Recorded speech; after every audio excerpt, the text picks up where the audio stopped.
So we drive into the middle of 60 millimeter mortars dropping all over the place, fire ripping out all over, and we're in a foot race, nearly eat shit on this slick terrazzo floor.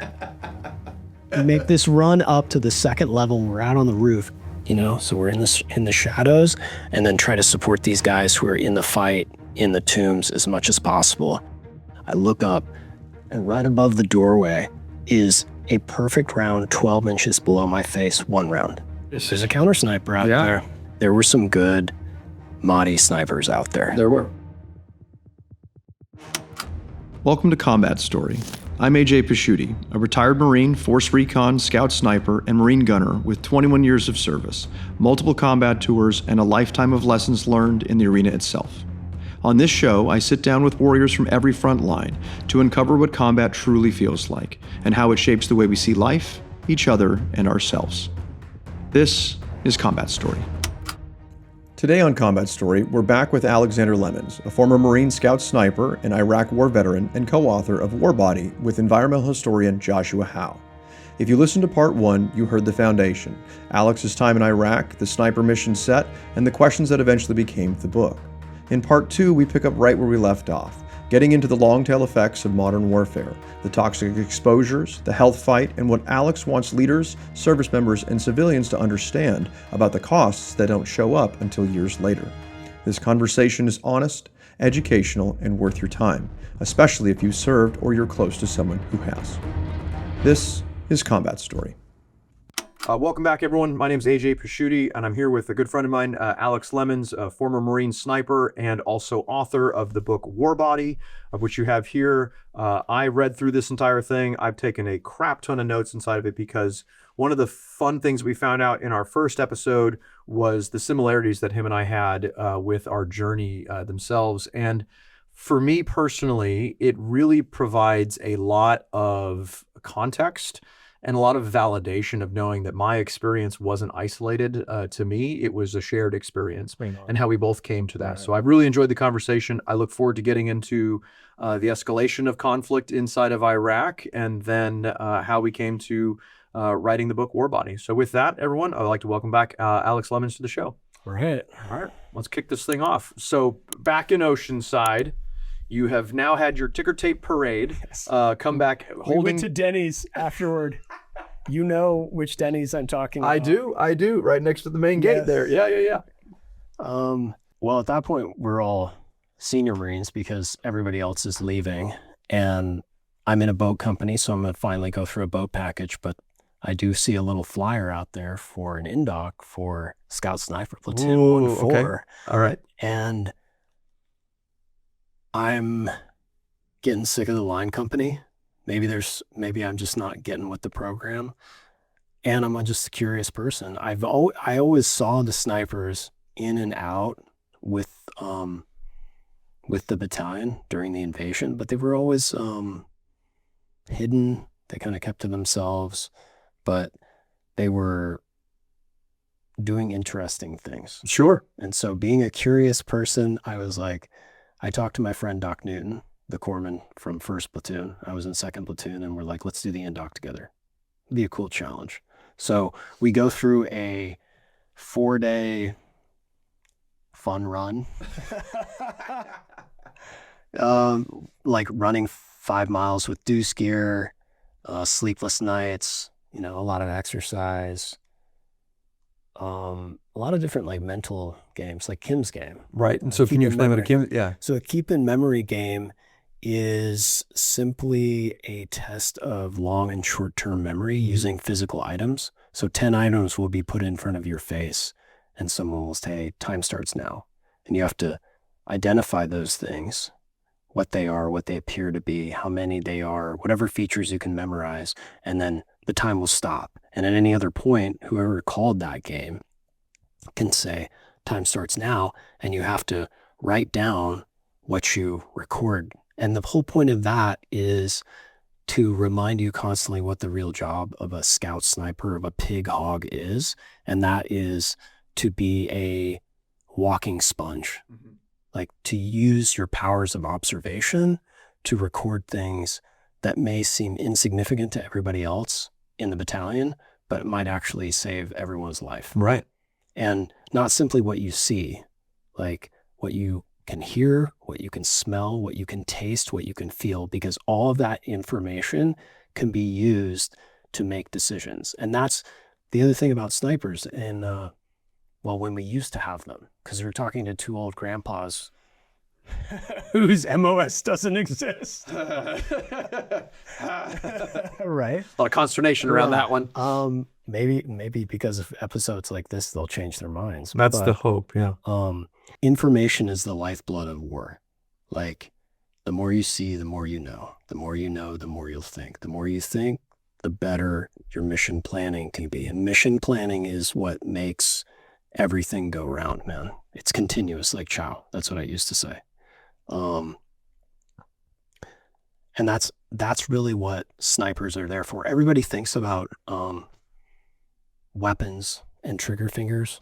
But I quickly saw during the indoc and also just kind of watching them during the invasion that what they were giving was spot on the ground assessments that would help the battalion commander make better decisions. Right. And because we're living in the intelligence shop, the S2 shop, we are making intelligence, and intelligence drives operations. 100%. So if you have bad info, then you'll have bad intelligence, which means you'll have bad operations.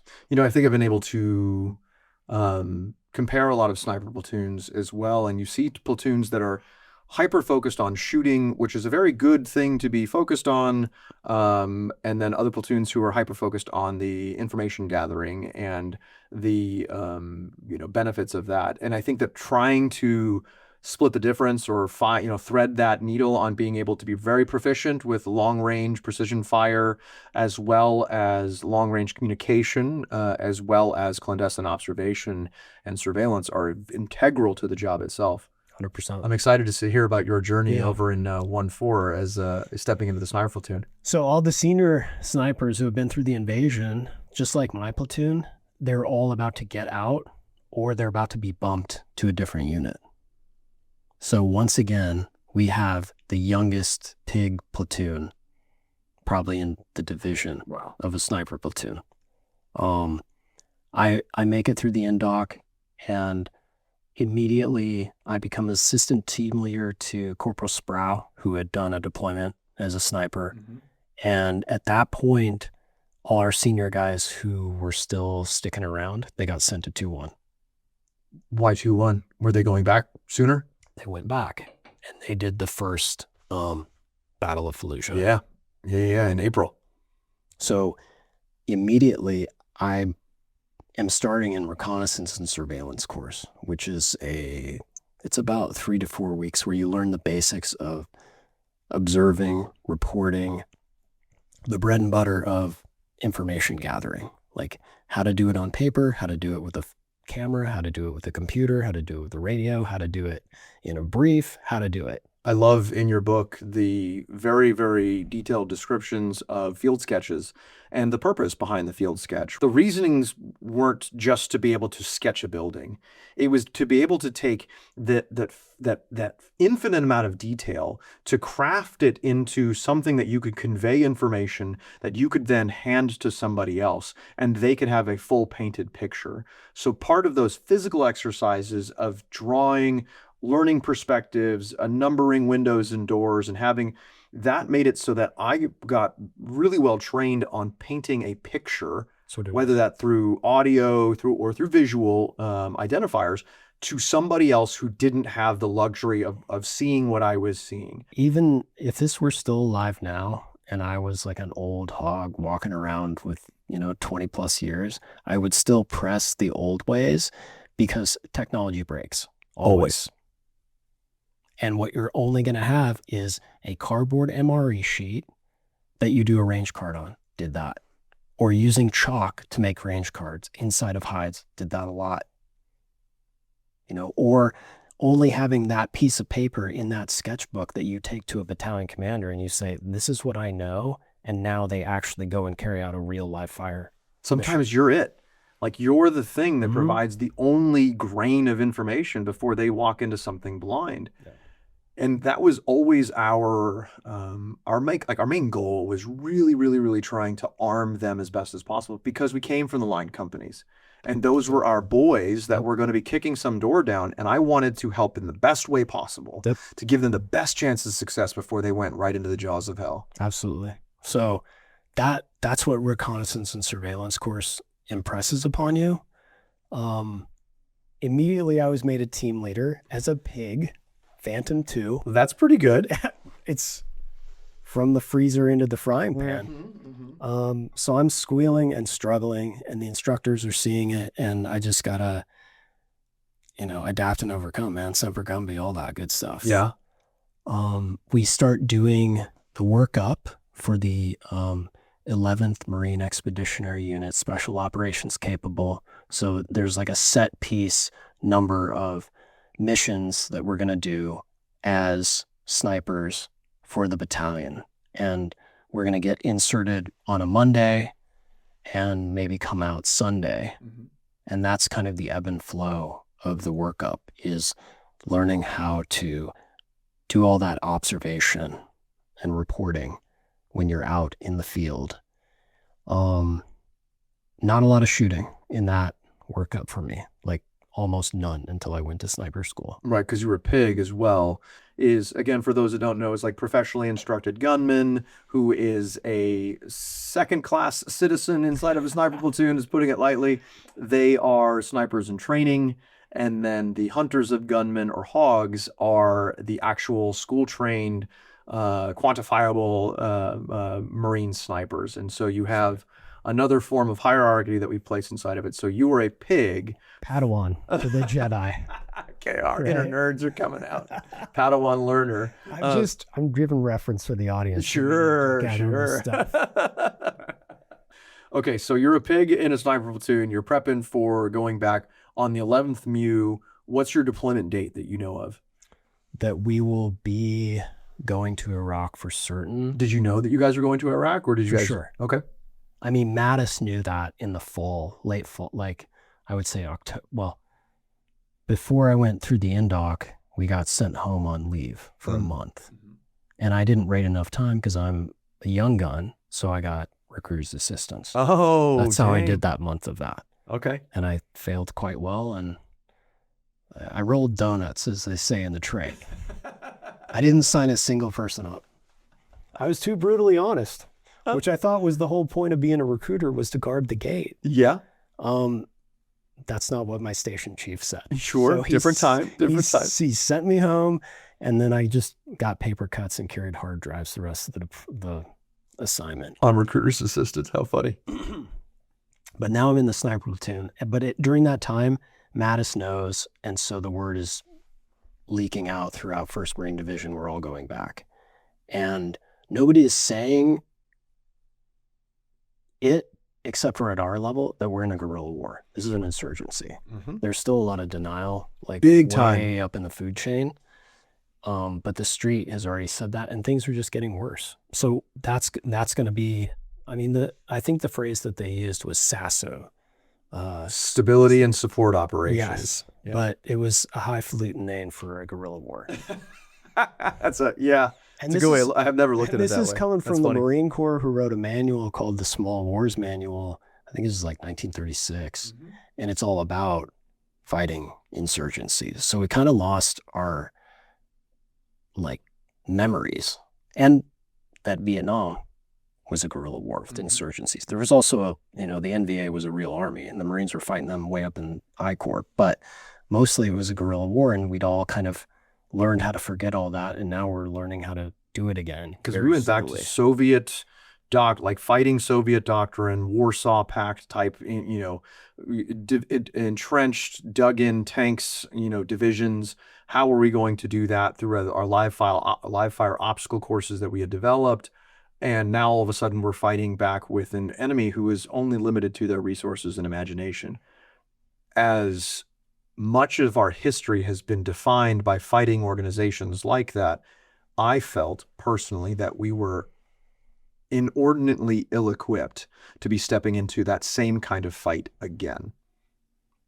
I don't disagree, but we're there. Yeah. We're in it. So we're the ones on the Stucky. So that workup in winter and spring of 2004 is learning the trade of being a pig and a hog. And especially for my team, I was doing a lot of route reconnaissance. Okay. So that's where I really understood what we can provide, because we're there on the ground. Not only can we send information about what we're seeing, but like I can tell you if that bridge can hold the weight of an M1 tank. I can pick up that sand on that beach and tell you if it's going to be landable. I can look at this picture that you're obsessed with on a satellite or a drone flight that you think is going to be a great landing zone, and actually me having put my nose in it and touched it, your bird is going to sink up to its propellers. Absolutely. Get Because everybody you can't get killed. the composition or the makeup of the landing zone, and it's a marsh, and all of a sudden your satellite imagery Yeah. falls real short on identifying it. It's a And marsh. we weren't quite at we didn't have AI yet. There were no robots. We had small, drones, but I still understood at that point, like there's nothing that can replace like the art of the human doing reconnaissance and getting information. I would agree. So I was able to learn how to do that really well for the line companies. And the next thing I know, we only have 2 hogs in the platoon. Wow. My chief scout, Sergeant Revert, and then Adam Brizzo, who we had done like an MBA trade. When they sent the seniors over to 2-1, we got 1 young hog. So we lost like 3 guys, seniors. Wow. And we picked up 1 hog. And then we have just gotten a new platoon sergeant who had been an 8541. It was a secondary MOS. When I say that, they always think, "Oh, you're a drill instructor." Yeah. No. About as far from it as you can be. We had gotten a new platoon sergeant, but he was straight off the drill field, but he was a drill instructor at drill instructors, Paris Island side. So it'd been a while since he had, worked a bolt gun. Mm-hmm. And next thing I know, I'm being put up for school with some of the other guys. Okay. So that was Scout Sniper School. What can I say? It's gut check. Not for the weaker, faint of heart. It was an absolute gut check, but it was also what I thought the Marine Corps was supposed to be like in training all the time. Every day I learned something new, and it was tough but fair. There was never any abuse or like stupidity. Everything had a purpose, and if I had a question, it didn't matter how like stupid maybe they thought it was, they were going to answer it. And if I was like, I'm not getting this, you need to explain this like Barney style or a different way for me. Williams, Slavsky, Brandfast, Mulder, Hamlin, and then Dickinson, he ran the pig pen. Like, I always got the help that I needed. What I tell people about what I learned the most about being a sniper was trying to control as many variables as you can with everything that you do, and understanding that life or chance or whatever has its own way, but we still try to control everything as best as possible to give ourselves the best chance of success, knowing that the plan will change or stimulus will change something at some level, and being able to react to that. But boy, the professionalism that was like, and I don't want to say beat into us, but was like very much instilled into us. That's the bread and butter of it. It's weird too, again, like for the civilian world, but even people in the military, they kind of get obsessed with the shooting aspect of it. Again, war is a mind game. That's like the ultimate weapon on a battlefield, not any of these machines or tactics, or I don't honestly, like, being a sniper kind of whips all that trash out of you. You just start to realize like your brain is the thing that can save you and save everybody else. And if you use that accordingly, even in a little tiny team, you're able to protect yourself, and you got to figure out a lot of things alone when you're out there. Luckily for me, when I went to school, because I was just forced to be a team leader as a pig, I had a good ATL, Simpson. He had come over with Alpha with me. I was able to focus on the things that I didn't get to practice a lot, which was stalking and shooting and wind calling. And wind calling is the harder thing. Like shooting is any old truck driver, you can teach them how. But that spotter, that's the harder job. 100%. And I think a lot of people don't recognize that, at least the way that I was trained, was that the more senior sniper would be the spotter, because I think that, or the person who had a lot better grasp of what I like to call the art and the science. Totally. And so that's what wind call or wind reading to me is this amalgamation of having to understand all of the science, the way that our ballistics and the trajectory of our projectiles fly through and cut through air, and the gravitational pull and all that kind of stuff. But then the art of being able to sense what is a 11 mile an hour versus a 15 mile an hour, and looking at the way that the grass is moving at one section versus how it's moving, deeper in depth, and where the projectile is affected more so. There's a ton of that art that really only happens from being engaged in it for a very long time and learning nuances, and then, placing the science over the top. I loved the idea of the sniper spotter relationship, and then always tried to make sure that if I was the senior person, I was calling the wind or placing the shot where it needed to go. Yeah. And luckily I had like the best wind caller I ever worked with. The best spotter I ever worked with was my partner, Sean Crockett. He topped me out, and I shot known distance KD high, 31 out of 34. Are you serious? Yeah. Oh man, I was like bottom of the barrel. I was like scraping by.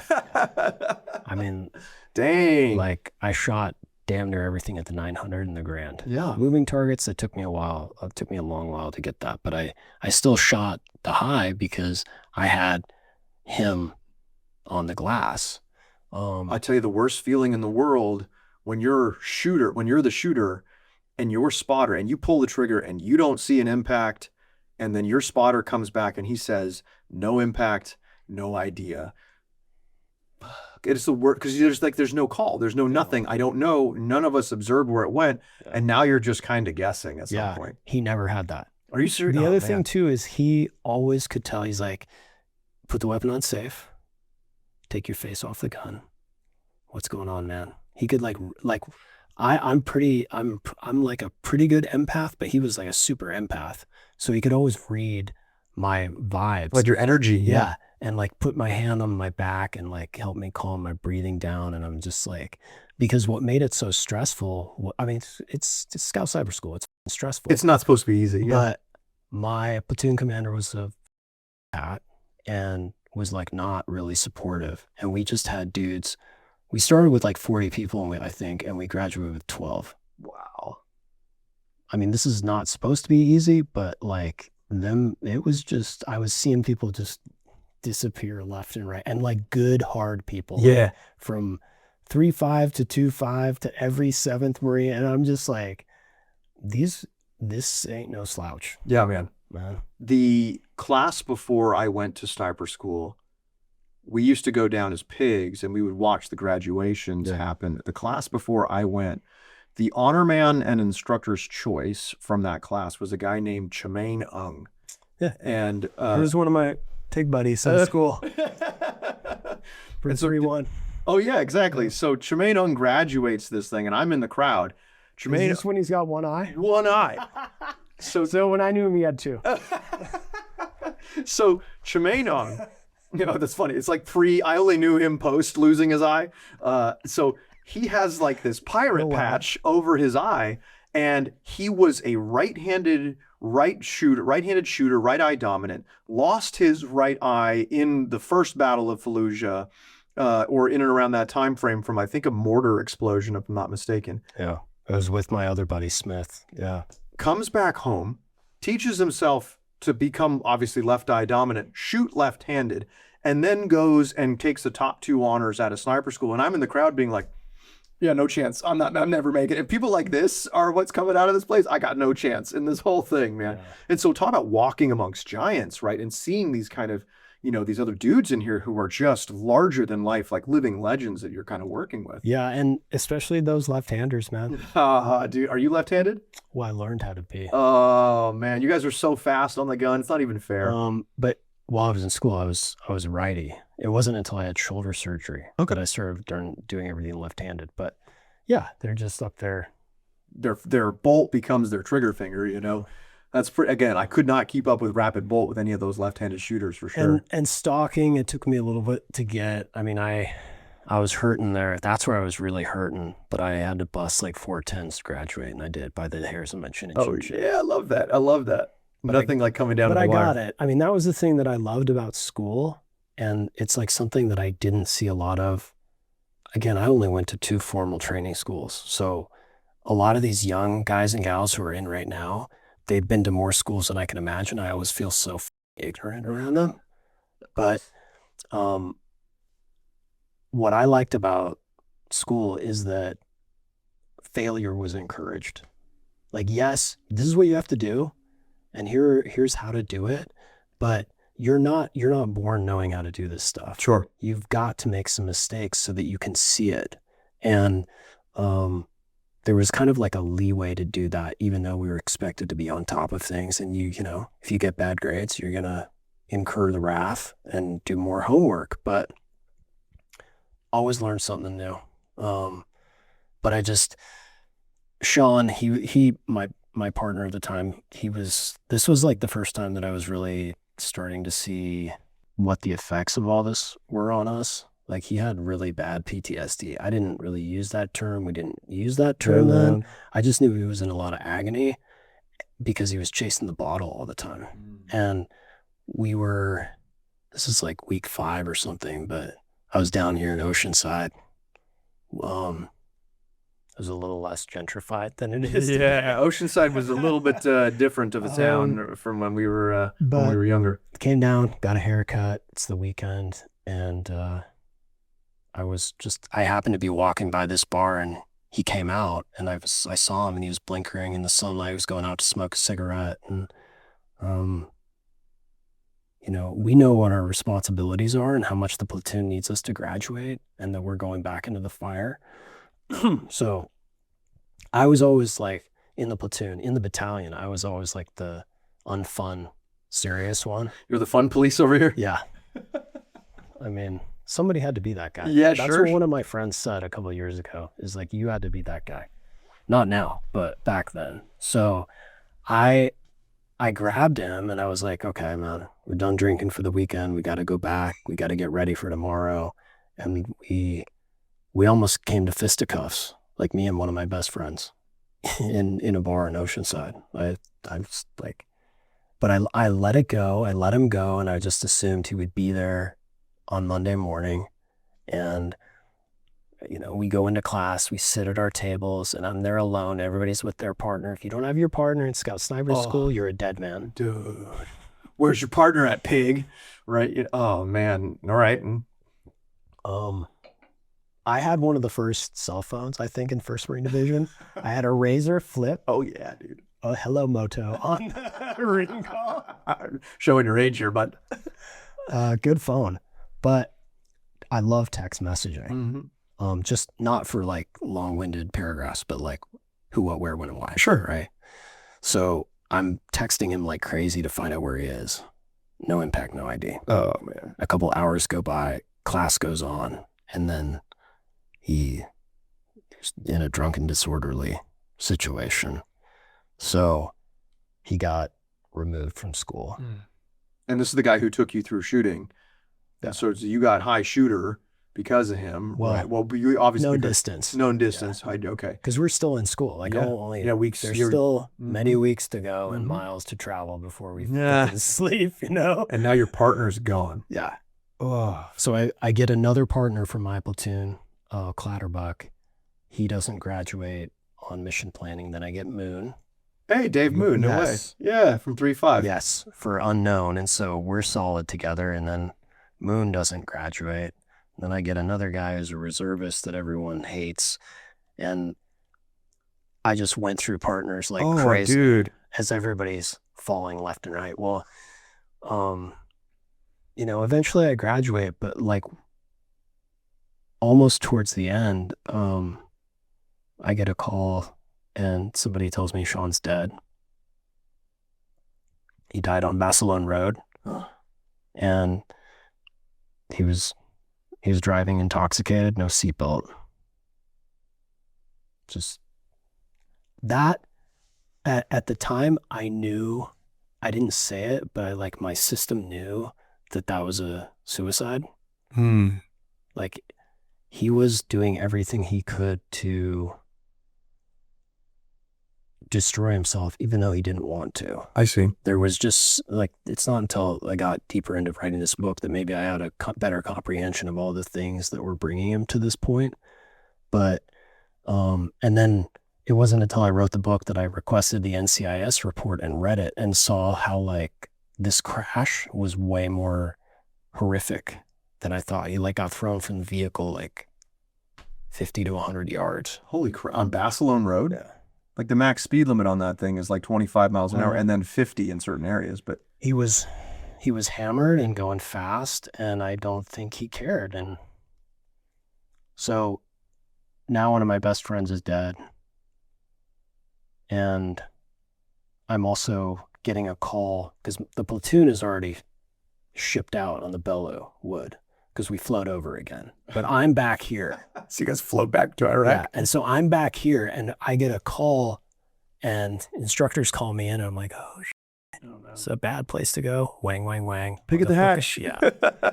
And I'm on the phone and Mulder and Hamlin are over their computers. And it's my platoon commander saying, you know, they're in Hawaii and, well, you don't up. You need to graduate. It wasn't like words of encouragement, like you're doing good. Good on you. I know this is the toughest school possibly on planet Earth. Yeah. None of that. So I was just like, yeah, okay, thanks for all the good words. Yeah, right. And then hung up. But I persevere. I'm the guy who bled out on the carpet inside the staff NCO. Who, if you ever, I used to be a sniper instructor. I was a sniper instructor later on, and so right. yeah, I do remember. I read you talking about some like blood stains on the carpet, and I was like, oh no, that's where they came from. I passed out on Barcelona Road at the end of Hell Week. I just completely collapsed on the road with all my shit. I made it. But it was bittersweet because nobody else from my platoon was there. All the other platoons, 3-1, they had to fly them to Fallujah. But everybody else, like you just said, they get to come, you get to see your guys. Yeah. It's a point of pride. Yeah. You did it. Company commanders show up, whatever it is, sometimes battalion, and so you're it. Like my friend Doc Newton is there. He had broken his leg, so he went to another unit. Okay. But he's there, so I got that family encouragement. But I'm also like, I'm in agony, but I have a job to do with Crockett. So it was just, and then the craziest thing that happened, well, not craziest, but just like, something that really snapped me up was I got called into the hatch again during chill week. I go up there, bang, bang, bang. I run in, Mulder's there, and so immediately I'm like down on my face, getting ready to do 25 and 12. And thanks, Mulder. I have suffered from that same rap. He's like, no man, just chill out. And he just proceeds to tell me that I'm gonna have to be like a one-man sniper platoon because I have one of the youngest platoons in the division. They're hurting. Like those guys know better than anybody else. Like this is what makes a healthy sniper platoon. Mm-hmm. I'm not going to it. Like I love my guys on my platoon, but we are inexperienced as hell. We haven't shot a lot. We've done a workup, but again, not a lot of fire time, just a lot of reconnaissance and surveillance time. So, you know, he's just like, I know you can do it. It was really encouraging, and I like am deeply appreciative of it because I had no support. Like we were saying before, I feel like a lot of us just didn't have the mentors we wanted, so we had to become our own. I would agree. And you do that, but it's still good to have people who are like have your corner, who really know their shit and are like, yeah, I believe in you. So the next thing I know, and by the way, I don't get to use my rifle for school. I have to borrow a school gun. So any of the data, any of the nuance that you know with that are completely gone, and you fall into your platoon rifle once you get to country. Because they're steaming ahead, Mm-hmm. and we don't know if they're going to have to go in right then and there. you know, that's like another note that I make in the back of my head. Like, I'll never let that happen again. So next thing you know, I'm flying over and I'm going up to Kuwait. Well, at least you didn't float on the ship this time, I guess. That's coming next on the Peleliu in 2006. Never mind. I thought we got out of that. But, you know, a Marine isn't a Marine unless they've been at sea. And that's like where we're supposed to be. Sure. So if you ain't got ship time, man, I got some opinions. So I'm in Kuwait. It's wild. Like I haven't seen these guys in, it feels like decades, because I'm living with all of these crazy ninjas who know all this knowledge, and then like the class is shrinking and shrinking. And oh, by the way, at the time, just to like take better care of myself, I didn't live in the barracks. I lived at San Clemente Inn. So every day I would drive away and just put all the school stress away and just like chill the out. I think that was actually kind of healthy. I lived out in town in San Clemente at the time, a sniper school as well. And I've actually always found that the mental break between living in the barracks or whatever it was, I had a chance to leave work at some level. But I also really empathize with the idea of you don't feel much more alive than you do when you're in a formal school like sniper school or recon or buzz or whatever, because the totality of your existence is to soak up that knowledge, you know, meet their standards and graduate that school. And it's really nice having that simplicity at times of like, this is my singular goal in all of my life and everything relates back to that. There's something very pure about that. And then leaving that is kind of scary as well once you've become really indoctrinated to that. Well, and again, the war was becoming more frightening while we were in school. So we were getting after action reports. And that's like, the fact that more people didn't read those during the war always blew my mind. Like that's what's so cool about being a sniper too, is you now have security clearance. So you can read everything to know more knowledge, and knowledge is power. Like it ain't just some ditty that the drill instructors shout. And learning that, especially as the war was starting to change from a very conventional third generation kind of warfare, kind of conflict, to moving into this insurgency, or SASO, as we liked to coin it at the time, and where snipers were going to fit into that, because we were rewriting the rules as we were learning them. Yeah. So because of what we were getting back from like First Fallujah, which was happening at the time, we bought, like I got my platoon commander to buy us all periscopes, little ones. And then I brought dummy heads with me.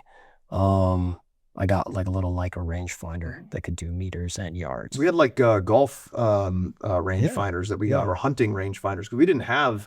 We had the Leica Vector eventually, but at that time, like the 2004 timeframe, it was like it was off whatever you went into, like Cabela's or whatever it was. I mean, that little one I had was great. It was like this big little guy. The other thing that was my bread and butter was a hammer and a chisel. Interesting. To make loopholes with. So I came ready. I have all my stuff. I meet the platoon. Everybody's going wild. But I'm like, wow, we only have 3 hogs. Everybody else is a pig. And I've got a brand new gun that has a scope I've never used on it. It's this big, globby PVS-10. You have the PVS-10? Yeah, it's night vision though. Yeah. And you got to have It's got an 8-power fixed scope with a night vision capability inside. I used PVS-10. God knows what these clicks mean. No idea. I still couldn't tell you. Even then I couldn't. Yeah. Like Revert had to break it down, and he was like showing me like, okay, you need to add a piece of tape. And I'm like, meters? What the is a meter? So you were trained in sniper school on minute of angle and also using yards with Unerdal. And then you step in on the PVS-10, which I think is meters and mills. Mill rats. Yeah. And then eventually we shift to that later on, but that's 2006. What was so obnoxious about it, and I say this like also thinking about like all pieces of weaponry and technology that you have in a platoon, is the simplest model is best. That's why the Unerdal was so beautiful. Push left, pull right. 8+1, 8+2. And it was very basic. They're big numbers for people with big frickin' thumbs, as opposed to this little thing I had that was very like fine-tuned. And I'm like, oh, I have to convert this. And again, I'm not a very left brain person. Sure. So I need like dum-dum, Barney. Yeah, point that direction, Yeah. shoot the thing. And I think that's the whole spirit of being light infantry anyway, is that we don't and shouldn't get in love with the machines. The love should come with the person in the brain who can make decisions and adjustments that a machine will never be able to Sure. engineer or create. So back in Kuwait, we do not have very much match grade ammunition. We have probably maybe 3 boxes for the entire platoon. So the data that I can get on that 40, I had data out to like 700. Oh, wow. So I'm going now live wire with very little. Wow. Very little. Okay. And I have Burnison, my spotter, and the rest of my team, which is Doc Havoc. We got him as a last minute join on. My RTO, Simpson, my ATL. None of them have a lot of shooting time, and which means spotting time, which Sure. is the more important thing. So young and inexperienced, but okay, we're going to whip everybody together and press what training we can. The other thing I made a decision on, because I always thought, I don't know about you, but I always thought the A4 rifle was great because it had a 20-inch barrel. So you're getting like, I think it's like 1 in 7 or 1 in 9, like twist. For the M40, No. For the M16A4. yes, 20-inch M4 barrel. was a 1 and a 7.5. Okay. And then you're right, it was like 1 in 10. Okay. So it's like It was 20-inch barrels, so you had two Okay. full rotations. exactly. Yeah. So that's Sorry, we're talking Maybe- about barrel twist. The amount of Yeah. time that we're gonna geek the out. number of rotations that a projectile in motion this is internal ballistics. So from the time that the primer is struck and the projectile leaves the casing itself, described actually really well in the book. I was don't worry, I was sniffing as you were going through it, but very well described. And so what we do is the rifling, why we call it a rifle, is inside of the barrel are lands and grooves that help to spin this to create that motion. Think of a spiral football coming out. Yeah. And so the M16A4 was a 20-inch barrel with a 1 in 10 twist, meaning that every 10 inches you had one full rotation of the projectile. And so it helped level that off. When you have a shorter barrel, you generally like to have a faster muzzle twist inside of it to spin the projectile up faster before it leaves a shorter barrel. Just yeah, like you said, for the novices out here, just think of like a Bo Nix 60-yard bomb. If it's a spiral, it can go through this air that is not empty. It's like the air in front of our faces is filled with oxygen, carbon, and nitrogen, for instance. Outside, there's dust, there's wind, there's water, there's heat. JP8 fumes. The dust. There's everything in between, which is going to cause, like, basically the round has to go through all these sheets of stuff, and it's getting tilted off course. So the tighter it is and the more it's spiraling, there's more capability to go through all that chaos Right. and still hit the target. Like when a quarterback throws a duck, right? Yep. And that thing's just rotating off its axis. It doesn't have the distance behind it. One of the things that I did was make the decision to like load all my magazines, all 12, with match grade ammunition, last 3 tracers, because we were already reading from the guys who were out there that they were also engaging enemy with their regular 5.56. So maybe I won't have as much data on that, but that's an easier weapon, and everybody's familiar with using that in the platoon. So I slapped a moleskin on my A4, and it's longer, so it's cumbersome in terms of getting in buildings and trucks, but that was actually my favorite rifle that I... Very good for a specific purpose. Very tough for urban. It was the Army had M4s at the time frame, and so the very short barrel, 14-inch barrels, I think they were, something that would make sense, 15-inch barrels probably. And then we had a 20-inch barrel, and then at that time suppressors were coming in, and so in 06 we had Knights Armament suppressors, which was a 5-inch extension on the barrel. So we had M16A4s with a 20-inch barrel and a 5-inch Knight's Armament suppressor put on the end I've of it. never fired a suppressor before. Oh, no way. This is how Grandpa. So I have to. That's why I was thoughtful about, making sure my muzzle blast was unseen and unheard or unfelt. But that's the situation the platoon was in, kind of eerily like 2003. But I've had a workup with my team. Like, our IA drills are good, and even with all that I've learned about shooting, I still understand that I'm a trained observer. That's the real magic in what I can provide as a team leader. And a team leader ultimately has to be able to present themselves to a company commander to convince them to get them out on the street, because there was this terrible incident where a team from 2-4 in the spring had been captured. I think you guys are the ones who got the rifle back for them down the road. So that was now going to limit what we could do as teams. And I realized, okay, the only way I'm going to get around that is by the way that I plan my missions and present myself to a company commander or the battalion commander to get out there in the fight. And let them know that they can trust you. Yeah. Because a lot of this stuff, especially as snipers, is the assumption of risk. And so you alluded to it a little bit earlier, was that this idea of risk aversion. And so we have to take risks, but boy, we had 2 sniper teams in 04 and 05 one was a reserve unit, and then one was 2-4 that were caught in a very bad way. And the enemy exploited those missteps that the guys made. And then what they did was they further exploited that by putting that stuff on the internet. And that, not only did that affect our kind of mindset going in, it really affected the way and the risks commanders were going to take, because they didn't want to allow snipers to get caught out like that.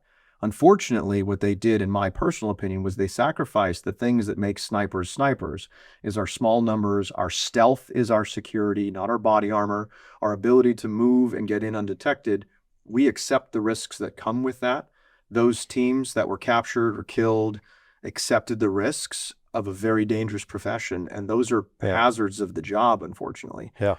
But the bullwhip that happened when commanders saw that, they froze, man. They clamored up and said, nope, we don't ever want to be able to expose our Marines that way again, which I think actually neutered the sniper community at large. No disagreement, but I knew that was going to be an uphill battle, and so did especially Brandfast. He was the mission planning instructor. So, and he always said, mission planning is what separates the boys from the men. And I'm like, so, we get the data that we can. We got the 50 cals, which the great thing about a 50 caliber special application scope rifle, you don't have to be a good wind caller, because the muzzle velocity of this round is tremendous. It's half an inch, Yeah. So, and we have small ranges, like on all of these different FOBs that we're going to be living on. So maybe as time goes on, we can just accumulate rounds. And at this point, all we know is that we're going to be in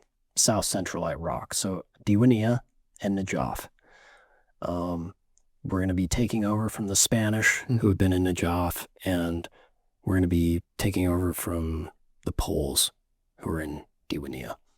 So we head on up, we set in, we're there for a couple weeks, and all of a sudden, around the 1st of August, 2004, a combined arms team, which is kind of like a light armor Humvee team for the battalion, they get in a firefight with the Mahdi Army. Mahdi Army was a well-trained, super disciplined militia under the leadership of Muqtada al-Sadr. You got to get into this stuff, because these groups, when we say the insurgency in Iraq, people are thinking, okay, so we got the American Patriots versus the Redcoats. There were insurgent groups within insurgent groups within insurgent groups. Some of them were criminals. Some of them were jihadists. Some of them were just like, we want the Americans out. Some of them wanted the Americans in, but certain Iraqis out. You've got the crossovers of Sunni and Shia. There are some Iraqis who don't believe in that at all. Former Ba'ath Party, Kurds. Right. And so relationships are coming and going. There's also elections coming up in January of 2005. So when we're doing briefs and we're trying to understand what MPCOA is, you have to know, MPCOA meaning enemy's most probable course of action. You got to know a lot. It's not so easy and tidy and black and white. It's way more complicated than it was in 2003 when things were already And that becomes goddamn so complex. difficult to convey. I'm really like, again, I feel very like seen that you're sitting in this room with me, because you're right. You're able to convey all these super nuances. People just hear insurgents or terrorists and they think that they're a monolithic group that all think the same thing, that all want the same thing, and are all of our enemies. And it couldn't be further from the truth. Is there was such a sliding scale on that.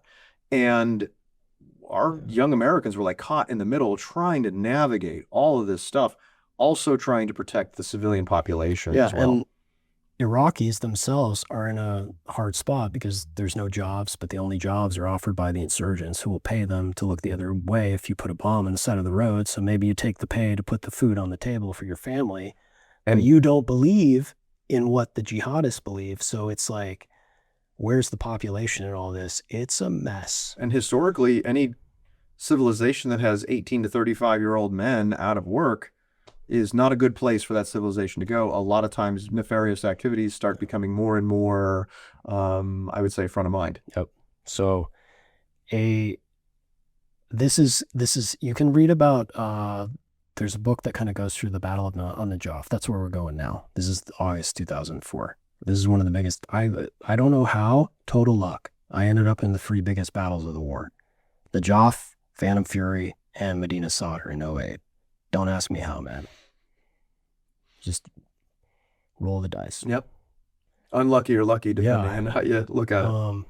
So Kat was in a firefight with a Mahdi team. And the next thing you know, we're getting a call at noon. This is August, so it's the hottest month of the year, to load up our trucks and drive from Diwanee to Najaf, about an hour's truck ride, into a firefight.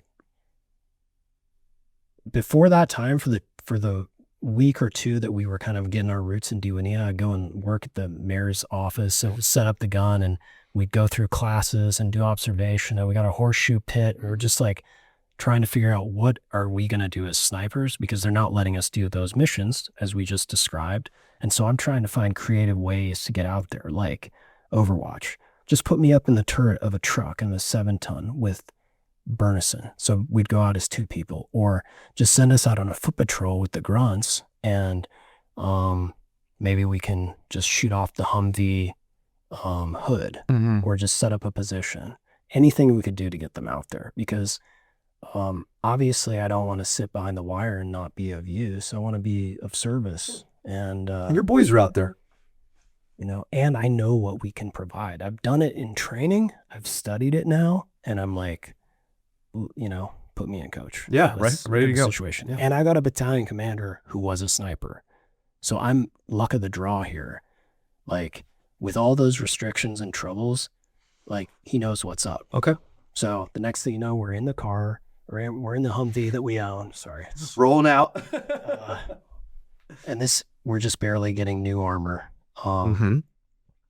We have like 2 teams in this truck, and we head into the southern part of the city towards the center, and the police station is under attack. Across the street from one of the world's biggest cemeteries, where Adam and Eve are reputed to be buried. Okay. So there's a firefight there between the Mahdi army, the police, and Charlie Company. So we drive into the middle of just 60 millimeter mortars dropping all over the place, fire ripping out all over. All these young guys, because in my platoon, I have senior guys. Half of them are senior from OIF 1, but OIF 1 was a weird kind of shoot and scoot, massive drive-by chaos like we described. This is full-fledged. These Mahdi troopers, they know their business. They are disciplined. They may not have all the equipment and training we do, but they got enough to bring a little heat. And they've got tactics, and they've got discipline. Yeah, very different. And we're the away team. So I don't know this terrain. I won't know it in even all the time that I've spent there, they still always have the advantage. Very So much I so. have to keep that in mind. I remember as we're like convoying over there, we're like 200 yards from the police station, and all of a sudden we hit the brakes and a Marine in the truck in front of us falls out on the street. What? So Revert runs out to pick him up while there's just shots ringing out and everybody is on edge. And I'm like, I'm not there to spray and pray. I want to figure out where the fire is coming from and what's up.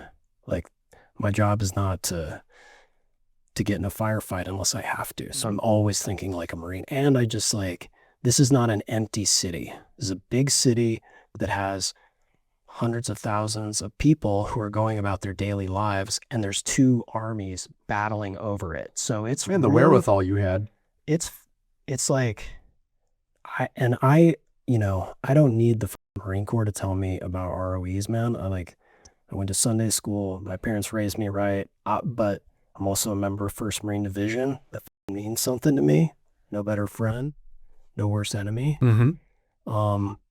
So we got to make the right decision. But hey, if it's not hard when there's just large, small caliber going on all over the place and people are screaming. So we get this guy, Revert gets this guy back up in the truck. We pull into the police station and everybody says, we need you up top as soon as possible. So we unload guns out of the rifle cases and we're in a foot race. I I run through the opening, nearly eat on this slick terrazzo floor, get back up, nice save. And then we make this, These are the snipers that are supporting us.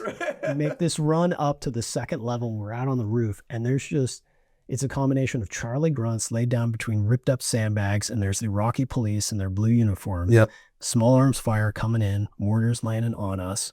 And I'm looking for the highest vantage position to get in. And right at the top of the stairs is a little box that kind of covers the stairwell itself. Above the stairwell itself is just another box to cover the stairwell. Okay.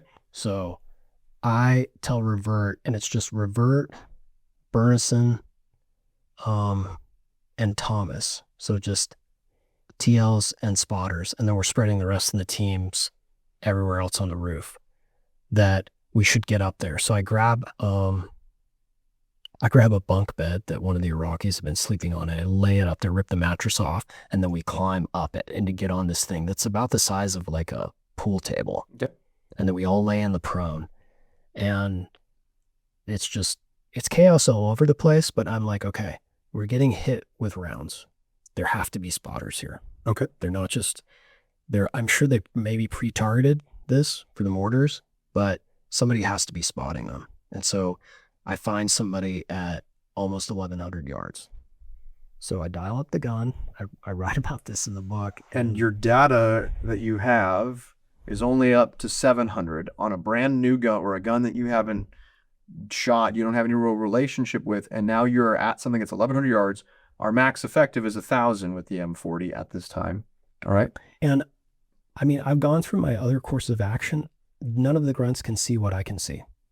And because we're in such an urban environment, I don't have time or the trust to call for fire back. So I'm only going to respond small arm to small arm. And this is what I got. And especially because you're in Najaf at this time, right? And Najaf is super occupied, very different than Fallujah and the battles of Fallujah where it was unoccupied, right? So very different ROEs, or at least I would say weapons engagement criteria. But I found a spotter. He had a radio and a rifle. So this is exactly what I thought was happening, and, on target, on fire. And did I hit him? No. Does Burnison even know where he's at? No, but he's not in the scope anymore. He's not in the scope. So maybe I scared him away. Sure. Maybe you hit him. There were a lot of shots like that in the Najaf where. And it's so hard. I think it's so tough. I think that we have this idea through movies or video games that make people believe that we get confirmation on everything that we do. I can tell you, hand to God, right? I have missed more than I have hit, and it is, Amen. And most of them are unsure, yeah. Right? And so when people come up, and I don't ever talk about numbers or anything like that, but if someone's like, I got blah, blah, blah, or the confirmed thing, I'm like, oh yeah, sounds great, neat, right? Like super confirm that. Like, that's just not something we did in our time frame. Nope. And also it's kind of, It's not something we really focus on. I think it's almost like, how amateurs talk tactics and professionals talk logistics. I often found in our profession is that amateurs talked hits, professionals talked misses. And so I was always, when someone told me about how many times they missed or things, like, I was like, there was a lot of hits in between, that there's no like false modesty. What they're Absolutely. talking about is like they're showing that they've missed, which also makes me believe that they're consummate professionals. Yeah. and analyzing that. Yeah, and the thing that I could already gather in all of these different Mahdi that we were observing is, again, these were not dummies. They were staying back 1,000 yards of the gun. So I was like, that cannot be coincidental. That's our introduction to this battle that now goes on for almost 4 weeks. It's like 3.5. There's a book called Battle for the City of the Dead you can read. There's a new documentary that just came out with some pretty, like, very hardcore footage. It's called The Last 600 Meters. Oh, wow. Yeah, that everybody should check out if they want to see the visual part of it. But that was, eventually the firing stops, and then we're going to break contact and go to the fob that we were originally heading to. And as we climb down and going through the threshold that we had been up on top of, I look up, and right above the doorway is a perfect round 12 inches below my face, 1 round. Woof. Are you serious? There's a counter sniper out Yeah. there. Yeah. And who got real close to you? And I didn't quite say it at the time, but this was like the beginning of a weird enemy at the gate situation. I never saw who this guy or gal, I don't know who they were, but there were some good Mahdi snipers out there. There were. They killed a couple of my friends, and they were ready. So we go back to the fob, and then we just go through a series of different operations as these two armies battle over the city and the cemetery. The next 3 days, the grunts go into the cemetery. Right.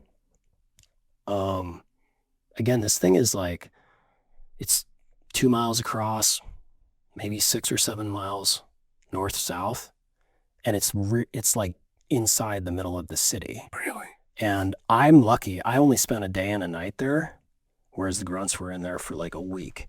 And when we say the battle space was 360 degrees, I'm not just talking like parallel to the deck. I'm talking like you could jump tomb to tomb. You could go underneath. They blew holes in the walls. The fighting down there got so close they were pitching hand grenades at each other. Dude, see, I've never been to Najaf. Like, I have no concept of any of this. And Think of like the crypts in New Orleans where you have to be above ground because of how wet in the water table. All the crypts are big. Sometimes they're the size of this room. Really? And the size of your apartment. I live in a very big apartment with a very big room, if anyone's... So- I'm just joking, kind of. It's almost like a city within a city situation, and all the way down to little headstones. So as far as like cover and concealment, it's perfect. Like when we were actually in there for that day and a night, I couldn't see further than like 25 yards. I was totally useless as a sniper. Wow, especially with PVS 10s. So for those first 3 days, literally across the street from the police station is the solder headquarters for his political branch. So we take over this building, we set up the teams, each in a different room, rip out the iron grating that's in the window, get desks together, back up, so we're in the shadows, and then try to support these guys who are in the fight in the tombs as much as possible. So at that point, all the shots that I'm going to have to take are with 50 cal. Oh, wow. Because they're well over Okay. 1,000. Like, I killed an observer at 1,600 yards. Really? That's how good these guys were. Like, And they knew our weapons engagement zone. They knew our WES, right? And so to stay roughly outside of 1,000-meter bubble with us, otherwise we have a ton of tools. And so then you had to be able... So you said you killed a spotter at 1,600? So this would have been maybe the second day, but they were dropping rounds on our boys in the cemetery. And I'm looking and looking, and Burnison is looking and looking, and all the teams that we have set up, because we're like ATL and radio operator and having her in one room. I'm with Bernie in another, reverts with his team broken up. That way we're kind of maxing out our eyeballs, and we're in the second story so we can see over the whole of the cemetery to protect these guys. And I find someone who has a set of binos and they're looking over a ledge and then putting them down and going back inside and then coming back out. There's no other reason that you're there. And with incoming, I've been on the receiving end of it as well. There's something that is really eerie about when fire is being adjusted on you. Yep. You know that you're being seen by somebody. Somebody has to physically observe those impacts to adjust. And so it becomes this race against time. Right. Can we outcycle this person who's adjusting the rounds on us? So tell me more about what you guys did with that. How did you find this guy? I mean, again, so the cemetery is kind of, if I'm making a map of things, the cemetery is here, and all around is a city of buildings that go anywhere from 2 stories to 8 stories. Yeah. So there's apartment buildings, there's some small light industrial, and there's, again, men, women, and children who are not insurgents, who are hiding inside or going to work, going to school, going to business. And we're trying to get them away from the fighting, and for the most part they are, but there's still people who are hiding in there. They have nowhere else to live. Where are they going to go? Yeah. But we just go through basic observation, just like in school. Okay, let's map out our sectors and go through, like, here's a range card. I mean, I had a laminated range card and I used map pens, but as soon as we got in these big rooms, I'm like, let's just keep it Barney style, man. We got chalk. And so I drew range cards the size of this wall, because I knew at the end, that's a target indicator, but I can scrub it off the wall. So I just made range cards that were big and easy, building here, 600 meters. And you can walk people on pretty easily too. And especially for now, we're looking at a whole big cityscape to try to talk to each other about where what is what. You've just got to kind of draw that in your mind, just like a sketch we were talking about earlier. And so we'll just kind of work from the bottom up and back and forth, or to kind of rest your eyes, because your eyes are muscles, man. You can't look at things too long, and then you'll start seeing things, or they'll just get exhausted. So Or seeing things you want to see. Exactly. So we change the pattern the way we look. Maybe you're going to go up, down, or maybe we're going to start at the bottom, kind of like reading a book, and just read in different directions and then take rest. Well, this is how we're finding things. But again, well past the 308 round on the M40. With the 50 cal, it's great. Burnison is not great at calling wind, so I can take those shots, but only if they're stationary. I can't hit moving targets. And then a lot of what we're finding is just different weapons caches. So I'm looking at 2,000 yards. Look at that. There's 3 RPGs with RPGs in the tube ready to rip, and there's somebody coming out, an insurgent, to set them up and look over a 5-story balcony and kill my boys in the cemetery. Well, I can't shoot a mover. Sure. With a 50 cal. Sure. At that range. Very hard. Yeah. Especially 2,000 meters. Yeah. And again, like, this is not a video game. 3 minute of angle gun, right? Like, I don't math in public, but that's a lot. 60 inches? You can only take the shot that you're trained for. That's what I learned in that moment. So I'd never shot a runner before in school. We have like very slow walkers that we do. Not somebody's bolting like Hussein Bolt, Yeah, down right. the You're guessing at that Right. point, right? So, and I have limited ammunition. And compromising your position, or that they are being seen. Well, and for that, once I was in a hardened space, I was like, I'm giving all of that up. We have to take as many shots as possible here, because yes, I wanted to punch out and move across the street to this building, but the command was like, because of those kidnappings, we just don't trust you to do that. I'm like, okay, well, I'm stuck here. I got to make the best that I can. So in a situation like that, where we have those 3 RPGs, I got to destroy the RPGs. So what are my COAs here? Again, we could call a helo in. Well, we've had a helo knocked out with an RPG. Mm-hmm. Not going to do that. Fast mover, that's overkill. And again, this is a building with people who could be living in the Different top levels. floor. Oh boy. So So you need precision fire at this point. yeah. So you've gone through like all your like checklists of like trying almost like, and I've done this before, almost like trying not to fire, like trying to find any Exactly. other tool that you Exactly. can to be able to prosecute this target and being like, I'm out of options. Yeah. Mattis he wrote it in this letter he gave us in 2003, but he always said, engage your brain before you engage your weapon. Absolutely. And that's what I was like, yeah, this is the situation we're in.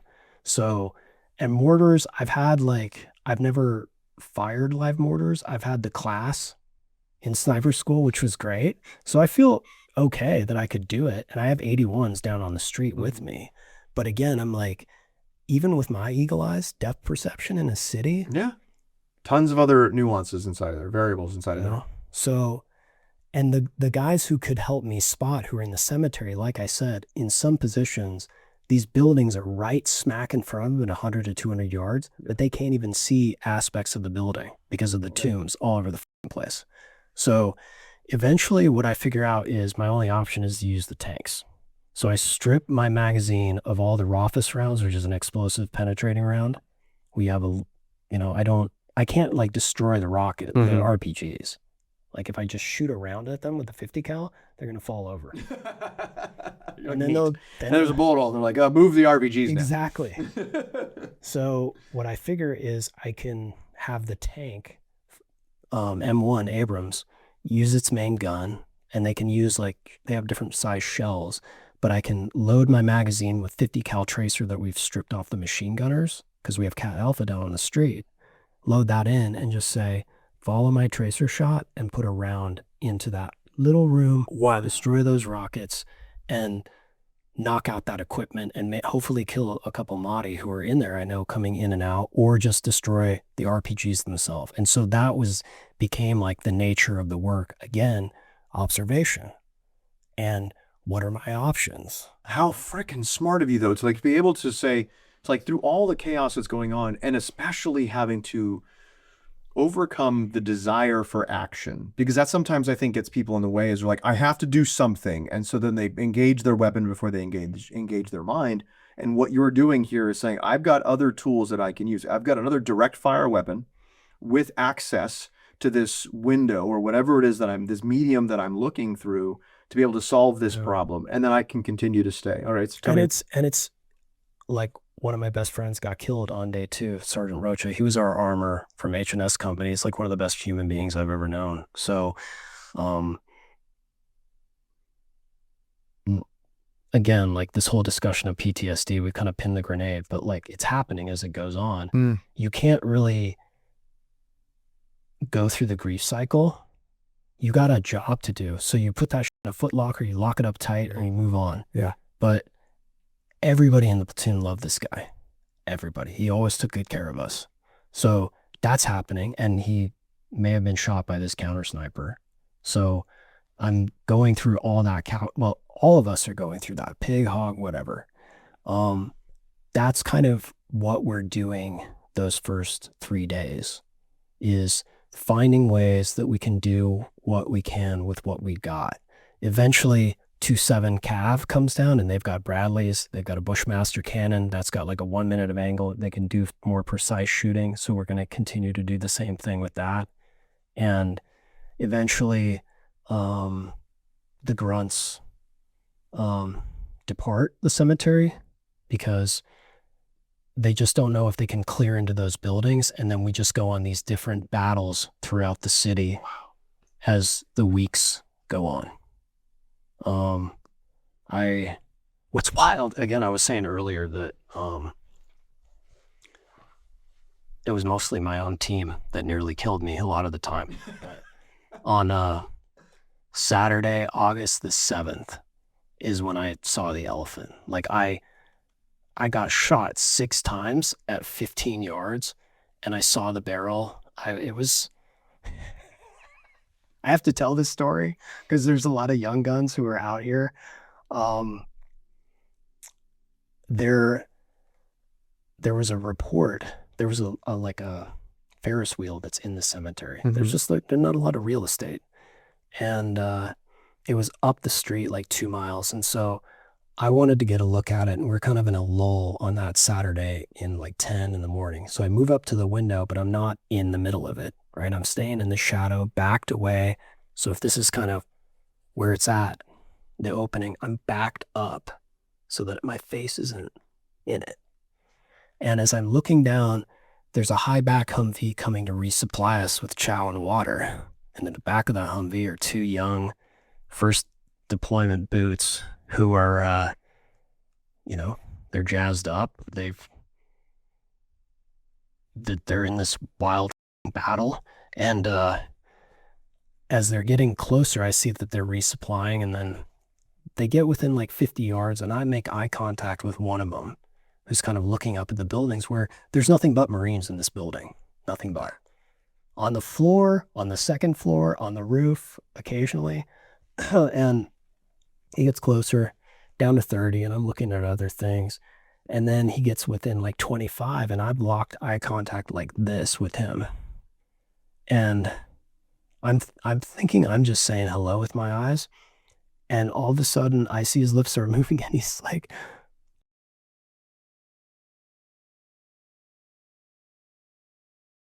he said, Iraqi in the window. Oh, no.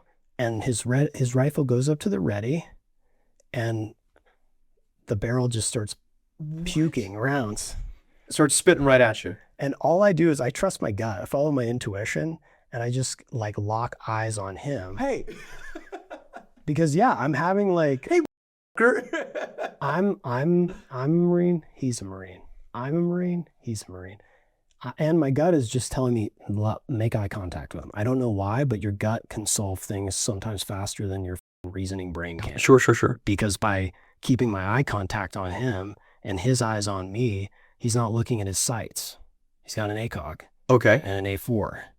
And he loved to jerk that trigger. So every round is just going up and right, up and right. It's hitting the wall around me and like the frame. And I'm just like locking eye contact. And he's still below me, 15 yards, 10 yards, 5 yards, 6 rounds go off before, ceasefire. And I spin out of the way. Eventually, once he's in this like weird angle where he's right underneath me, spin out of the way. I'm slick, by the way. Okay. I should have been a bloody pinata at that point. Right? Every Marine a rifleman. Yeah. And the next thing I knew, like I never really lost my cool. I was pretty composed and like a calm dude in the Marine Corps, but I have a very vicious, violent temper. And when it goes out, it's like a volcano. So I turned into the open window.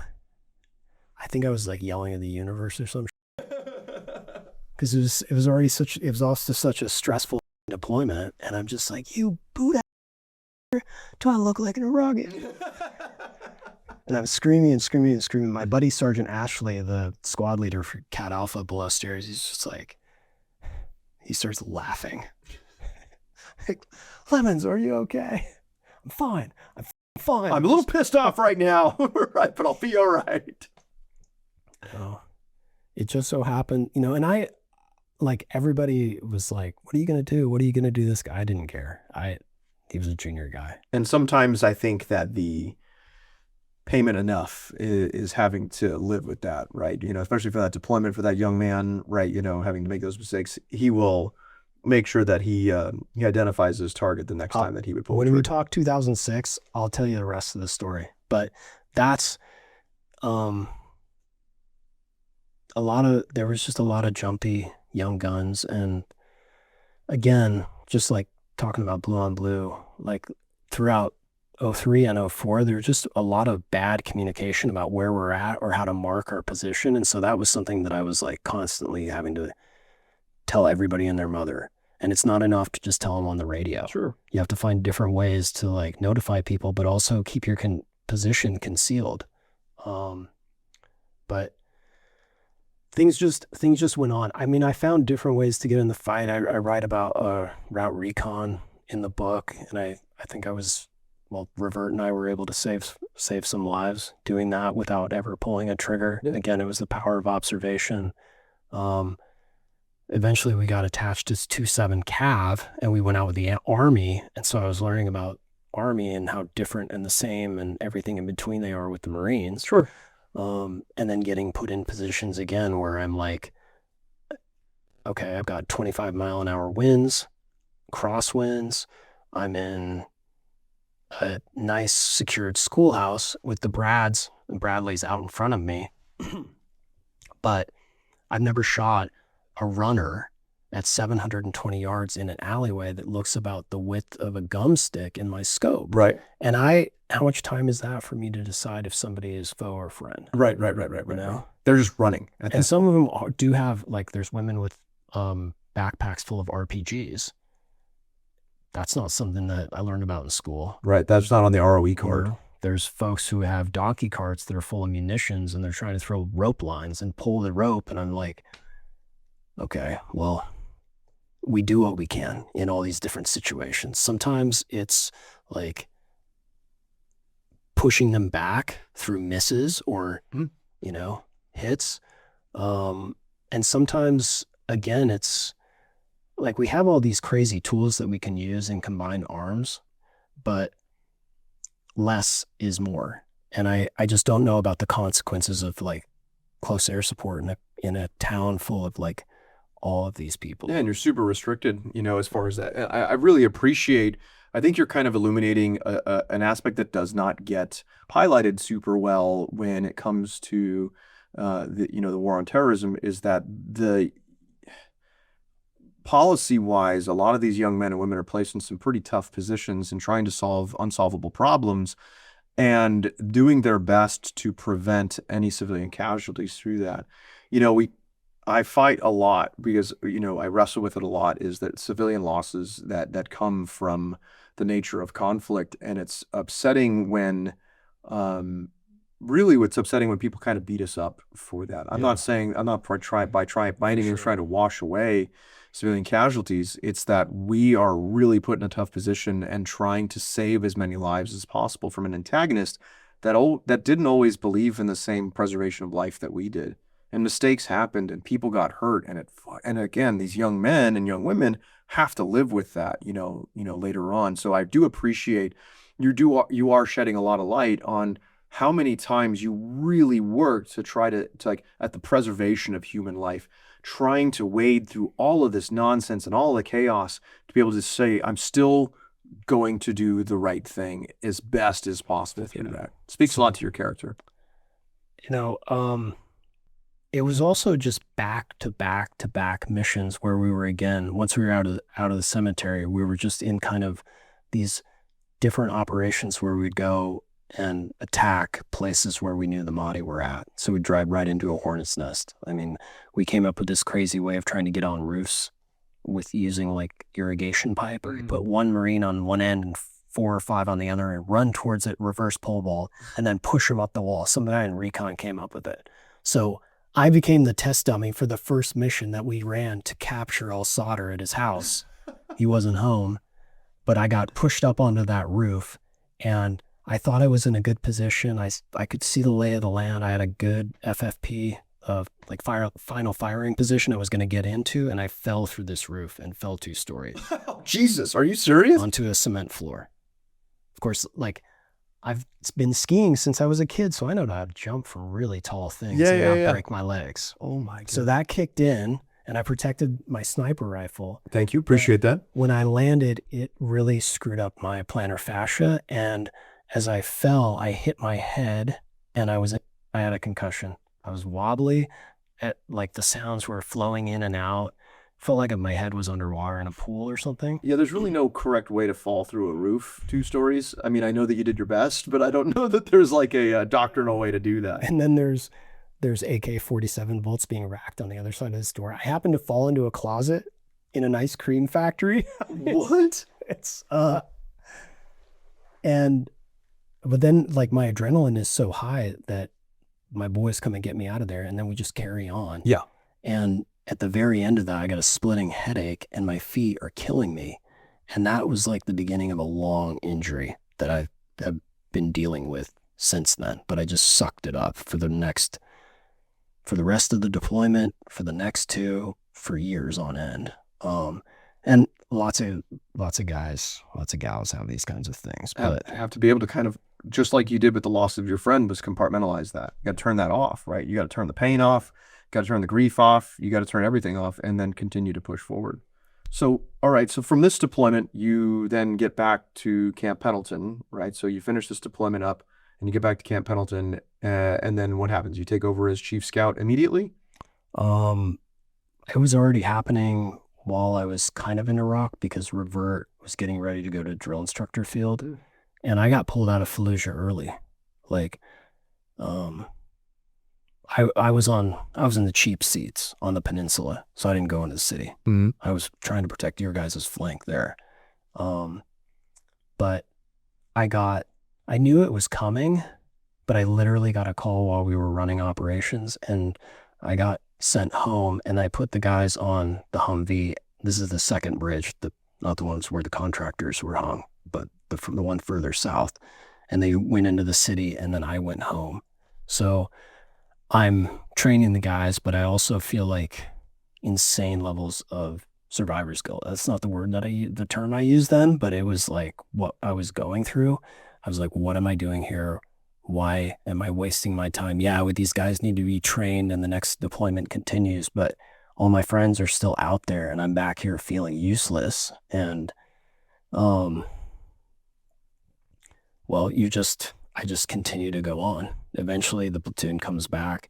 We rotate again. I'm the chief scout. I get to run the indoc. By then I get to control everything. And now that I've learned like all these good lessons in school, hard lessons on the battlefield, I'm like, I know what makes a good platoon and I can control everything. So the platoon that I took out in 2006 on the 11th MEU was, this is one of the best platoons in the division. I don't tell the guys that this often. I didn't say it enough and I should have, but they were great. And I love the fact that they dealt with my, unfun, serious, dark mood, but they were really that good. And that's like for the younger folks who are watching, like, your job as a trainer is to work yourself out of a job. Every guy or gal who comes into your shop, I don't give a shit what your MOS is. If you're teaching people comms, if you're teaching people trucks, whatever, every day they need to learn something new and they leave better than you found them. And in fact, they're so good that they're better than you were at that age. Yes. Make them better than you.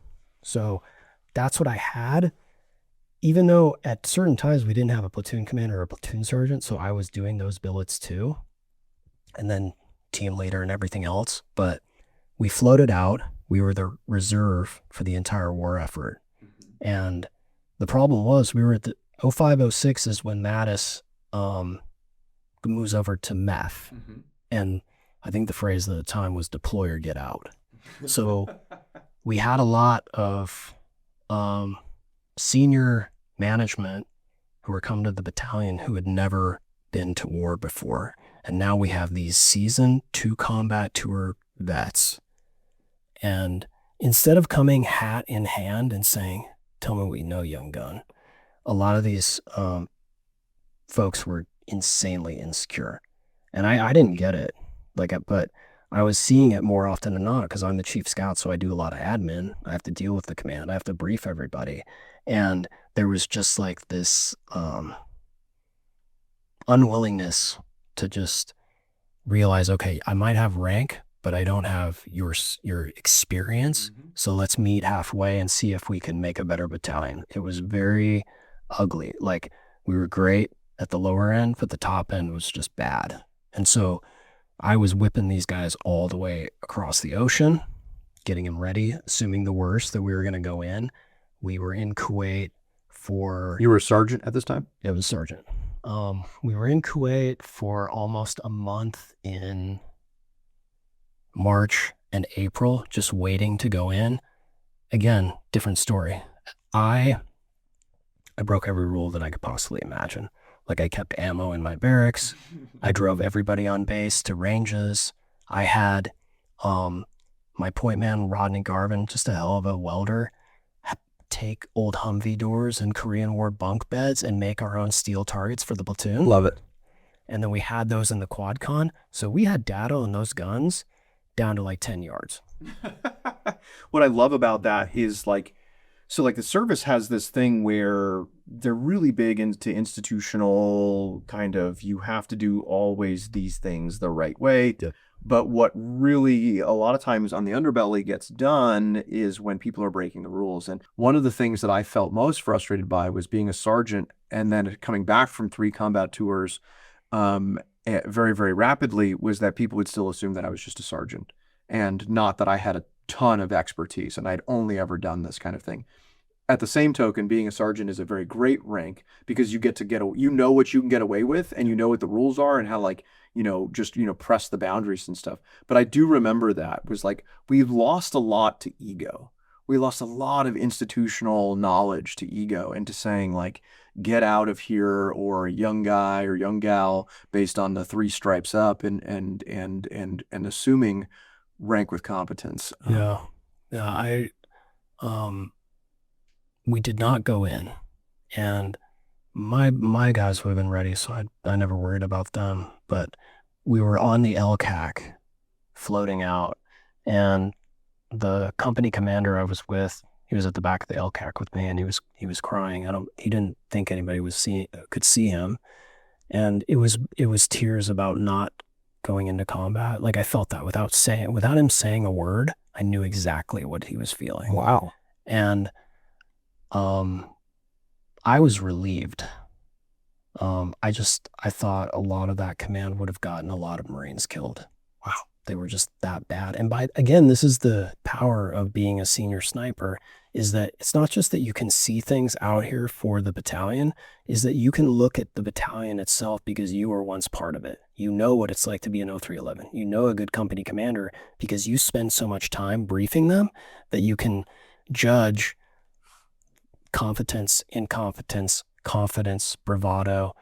Like that's what you can really help a battalion commander with. So I had that in spades, and it was crazy. It was crazy to see that.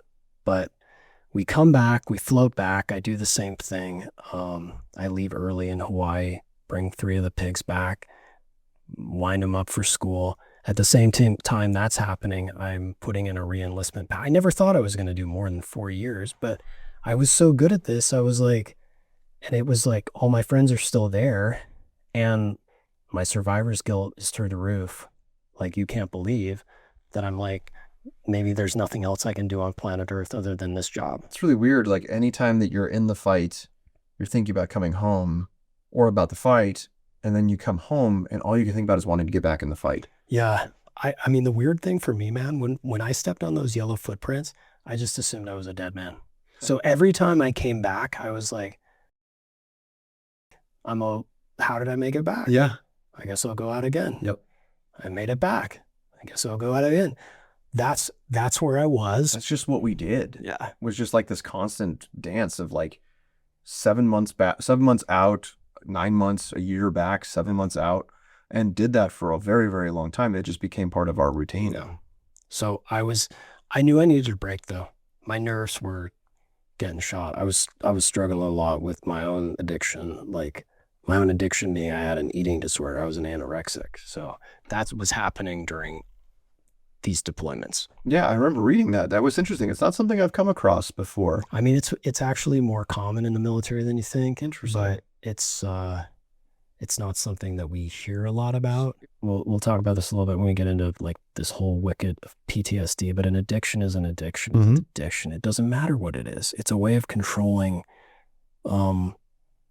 these feelings that you don't want to have. And that's what was so wild about these deployments like you just described. I have friends all over the division and they're dying, but I'm not there to see them die. Or I'll like be shaking hands with them 1 minute and then I'll be home here in California and somebody says, he's dead. And I'm like, no way. I just talked to him last month. Yeah. No, he's dead. Well, I don't believe you. I indocked with Barrow and Hubbard. So when 2-5 did their indock, 3-5 joined together and we indocked together. So I indocked with those 2 guys. Yeah. And then when they were killed, that hit us hard because We knew each other cursorily. We knew each other because we indocked with each other, and then our platoons trained together for a while. And then you hear about these names, these people that are passing shadows that you become close with in some form or in fashion, and then they deploy, and then that's it. Then something happens, you never hear about them again, or you hear that they die, and then that's it. For sure. And I think this is like, I feel like we have this responsibility as veterans to help civilians understand like what a true war story is and what isn't. One of the ways you can tell somebody isn't lying is like how these experiences age them. Because normally, in normal life, when you have a life expectancy of 70, that's when everybody dies. They all die together. Like your fourth grade friend dies 72, your high school, wide receiver dies when he's 73. Like for us, like all my friends, 19, 20, 21. By the end of my third deployment, I've had like 12 friends die. And the suicide part is already slowly coming. And that just it's not supposed to happen until you're in your 70s. So it's aging you like you can't believe it. I mean, the stress is aging you too, but it puts like gray hair on your brain, I think. I could see that. I could definitely empathize with that. The idea of how many funerals, or memorial ceremonies did we go to in our early 20s, right? And then this is not something that people normally deal with until much, much later in life. The death of the parent, right? The death of a family member, whatever it is. And then this is just also just part of our experience. These massive battalion formations where we're going through remembrance ceremonies. We lost, I think 3-5 lost 19 guys in Fallujah, right? So like we have these huge, everybody knew all the people because your unit gets really close, and God, you're just dealing with and I look to us, they were friends at the time. Now I look back and I'm like, Jesus Christ, these guys were just kids.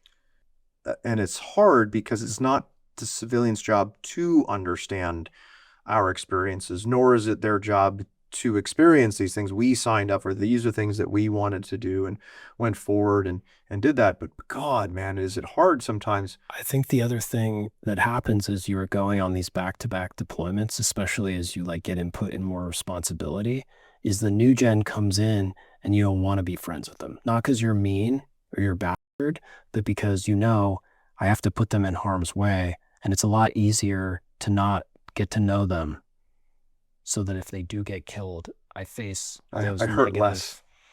Like I've already hurt enough. Yep. I don't need to know you because I don't want to hurt anymore. Yep. And the less that I know you, the less I can get hurt.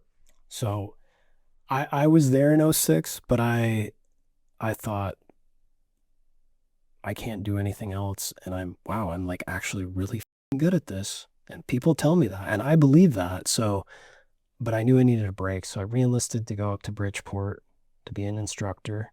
That's awesome. My second option was I had friends going over to stand up MARSOC, and everybody and their mother said, come on with me. And then my third was to go to sniper school. At the same time, 2-5 was going out, and I was like, I'll extend again because my buddy Grady Karpasi, I went to school with him. He's known out here in the Marine Corps, superhuman being. He begged me to come over and be chief scout. And I'm like, dude, you should be the chief scout. No, you need to come. So I said, F it. I said, okay, I'll extend again. I'll go with 2-5. Next thing I know, like days within all this, the monitor in the Marine Corps says, we're not going to let you extend. You're also getting flagged with recruiting. And I'm like, having already done that little experience, plus all the shit that's going on, I told the Marine Corps to pound sand and left that $60,000 on the table that was on the signing bonus. I think that's what it was about that time. They were going to fly me over for the tax-free. Really? So I get out, and I'm lost in the sauce because that wasn't part of the plan. So Dude, you're going 60 miles an hour. Yeah. And then the runway stops. Holy crap. Okay. So now But I also know that the surge in Iraq is coming. And I'm a sniper, but I'm an 0311. And 0311, Sergeant plus 03, 02 lieutenants at that time. They're dying in the highest numbers, and they're going to need bodies for this surge. So I know I'm going to get reactivated. So rather than get reactivated in 2007 and go with some random battalion where I'm at the point now where I'm afraid I know too much for my own good. Like I'm going to hit somebody with an e-tool and maybe be in a brig. My friend Seth Moulton, he comes out to go on a ski trip. And I'm like, okay, yeah, good place to come, Utah. And he says, I'm going back. I'm going to go on this 3 Marine team. We're going to be part of an advisor unit to the commanding general in Iraq. And I'm like, oh, that's bizarre. Tell me more. He gives me the skinny. They're going to go out there for a year. And I still have mega survivor's guilt. It just keeps compelling me to go back because I just feel like until everybody I know is home, Sure. I have to be there. And I don't know how I can carry on if I don't. So as he's telling me about this gig, which is not like anything that I've done on previous deployments, I'm just like, sign me up, because I'm also scared of getting grabbed up by an infantry battalion. So I get orders in the mail this would have been June, and they say driver to MNFI, Multinational Forces Iraq, in the command element. And I wasn't a driver at all. I was a plumber, effectively. So these 2 captains and I were my chain of command. If somebody had come up to me that whole tour and said, who do you work for? This is who I worked for. I answered to a Army major who was an adjutant, Major General Paxton, 2-star Marine General who was the XO, and then to David Petraeus, Commander General of the whole war. That was it. I didn't have to deal with anybody else. That was my unit. And you're a sergeant. And I was a sergeant. Hell yeah. And I didn't have to wear rank for that. I got to wear a big old bushy mustache, but I didn't live in the command at the Alpha Palace, is where Petraeus and the command was at. I lived in the field with ODA, with Operational Detachment Alpha, with the Green Berets. And my job wasn't to, I lived with them because it was convenient, not because I was doing missions with them. I would go out there for the CG to places where there were no other Americans as this small Marine team and partner with the Iraqis and get an idea of what was happening in areas where there weren't any other Americans or there were just troubles in the war effort. So my first 6 months, I was an advisor to the Polish army in Diwania for 6 months. So I worked for Major General Tadeusz Buk, Polish general, and the Polish at that time in Diwania, they had completely retreated inside of Diwo onto the base. Yeah, I know the base, actually. And they were living large, making money, but the Mahdi, the same Mahdi that I've been fighting on the previous 3 deployments or preparing to, had completely overrun the city. So our job was to go out there as advisors. Your job is simply to give a warm hug and a boot in the ass. So we had to get them out in the city, doing street patrols, setting up a forward operating base in town and living amongst the people, to show that we were going to protect them and not let the insurgents take. That was the whole idea behind the surge. Was there was finally an admission that we were in an insurgency and that the Iraqi people were kind of the center of that. And the only way to be able to solve this was a lot more people to try to... Even though by that point, it's very late in the game and it's a gamble. And the whole idea is to put time on the clock because ultimately it's the Iraqis' country. They're the ones who have to make the decision about what they want to do, what do they want the future to look like. But we have to do what we can to beat the insurgency down so that the political situation changes. And so for a lot of that deployment, what I was doing was working with the Poles, getting them out there, but working with the tribes and hiring the tribes, paying them money to stop working with the insurgents, and then building schools and water treatment plants. And so I was like a member of city council that you would have been. with millions of dollars, but I just happened to have a rifle and a pistol. And so I was building things, but I also had complete freedom of movement because my my platoon that would move me all over the place was an Iraqi platoon from 8th Iraqi Army Division. So if I wanted to go out, I had my vehicle that we spray painted chocolate chips so it would match like the Iraqis, and there would be 3 Iraqi vehicles, and that's who I went with. And I didn't have to get permission from anybody to go anywhere. Really? And that's the way we should have fought the war. So I was taking max risk, the way that we've been trained as snipers, and the way that like the Marine Corps knows from the Small Wars Manual, this is the way, because the only person who knows what the is going on in a war is not the person at the top of the circus. It's the person on the ground with the muddiest boots who can say, that's not what's transpiring. And because I saw, this is not the subject of this book, and probably not going to be the subject of this podcast because I could go on forever, but I saw a lot. I was with the generals. I was eating with them. I was arguing with them. A lot of the Army, because that was my command, was on the Army side. And it was wild because I saw like more of the military than some people have seen in like 20 or 30 years of service. I could imagine, because you're walking through every layer of bureaucracy, of the rank structure, of the combatant commands themselves, of the theater. I mean, you were effectively like the mayor of a lot of the places that you went into. And so you are the truth. When you come into the room, your job is to speak the truth. Yeah. So I had rifles. I got in one firefight, and my deployment was supposed to be 12 months, but I ended up being the team medic. So I became an EMT basic before, and that shortened time off. And then I did 3 weeks of pre-deployment training in Lejeune, which I had never been to. So okay. It's worth skipping. I got a taste for that, but, I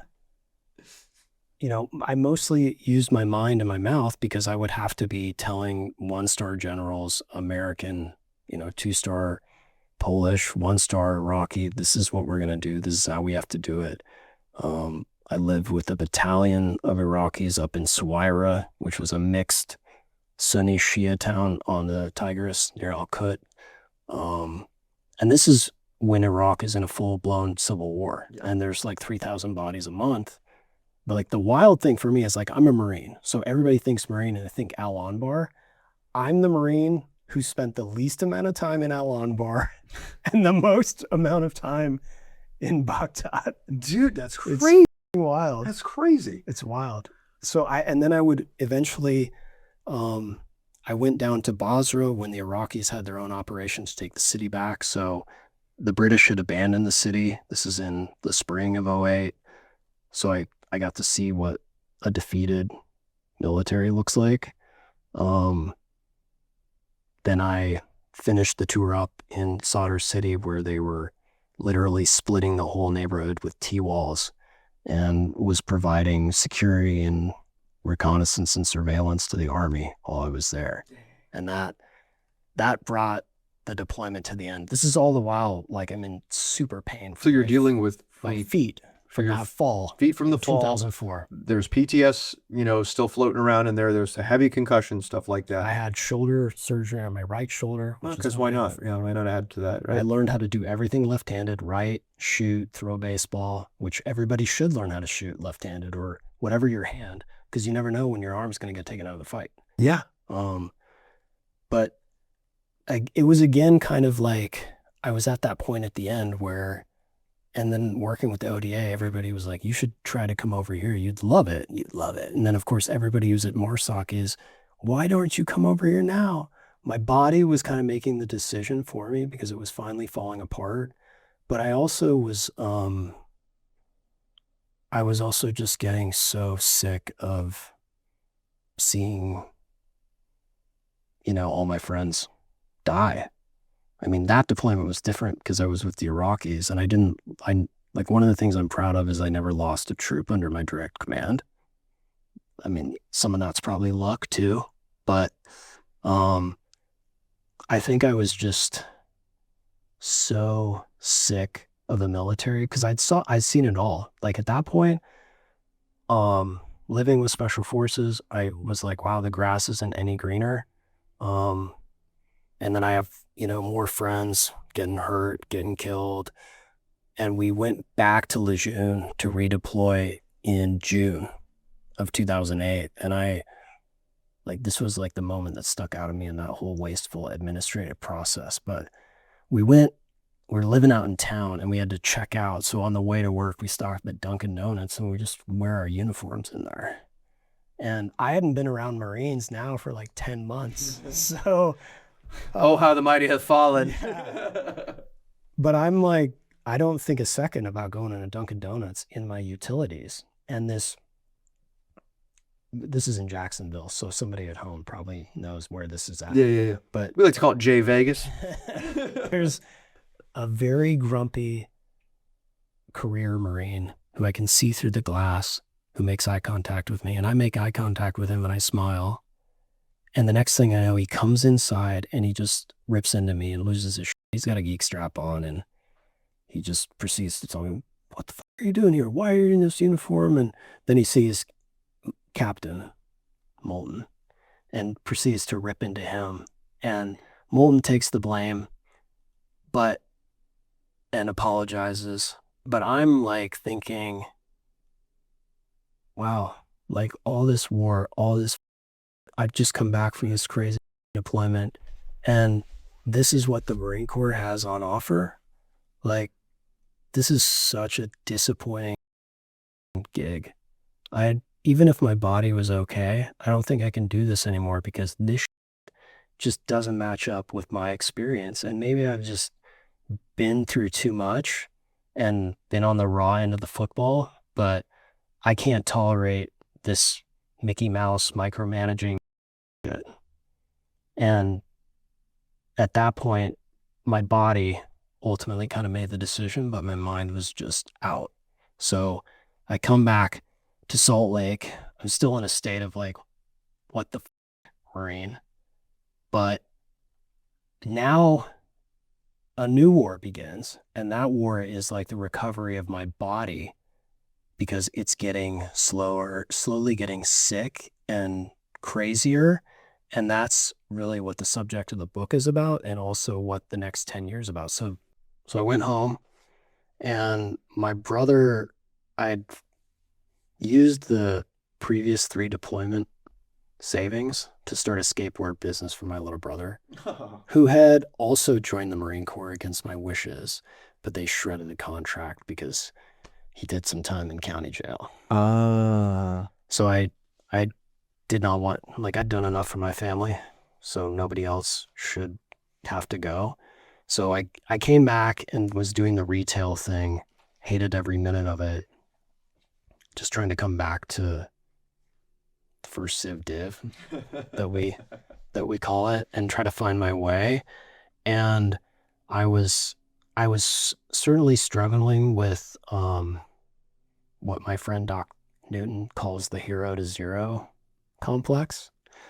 But Can you explain a little bit more of that? well, his idea is that, especially for corpsmen, but Marines too, Army guys, whatever, you're going through these experiences that are life and death.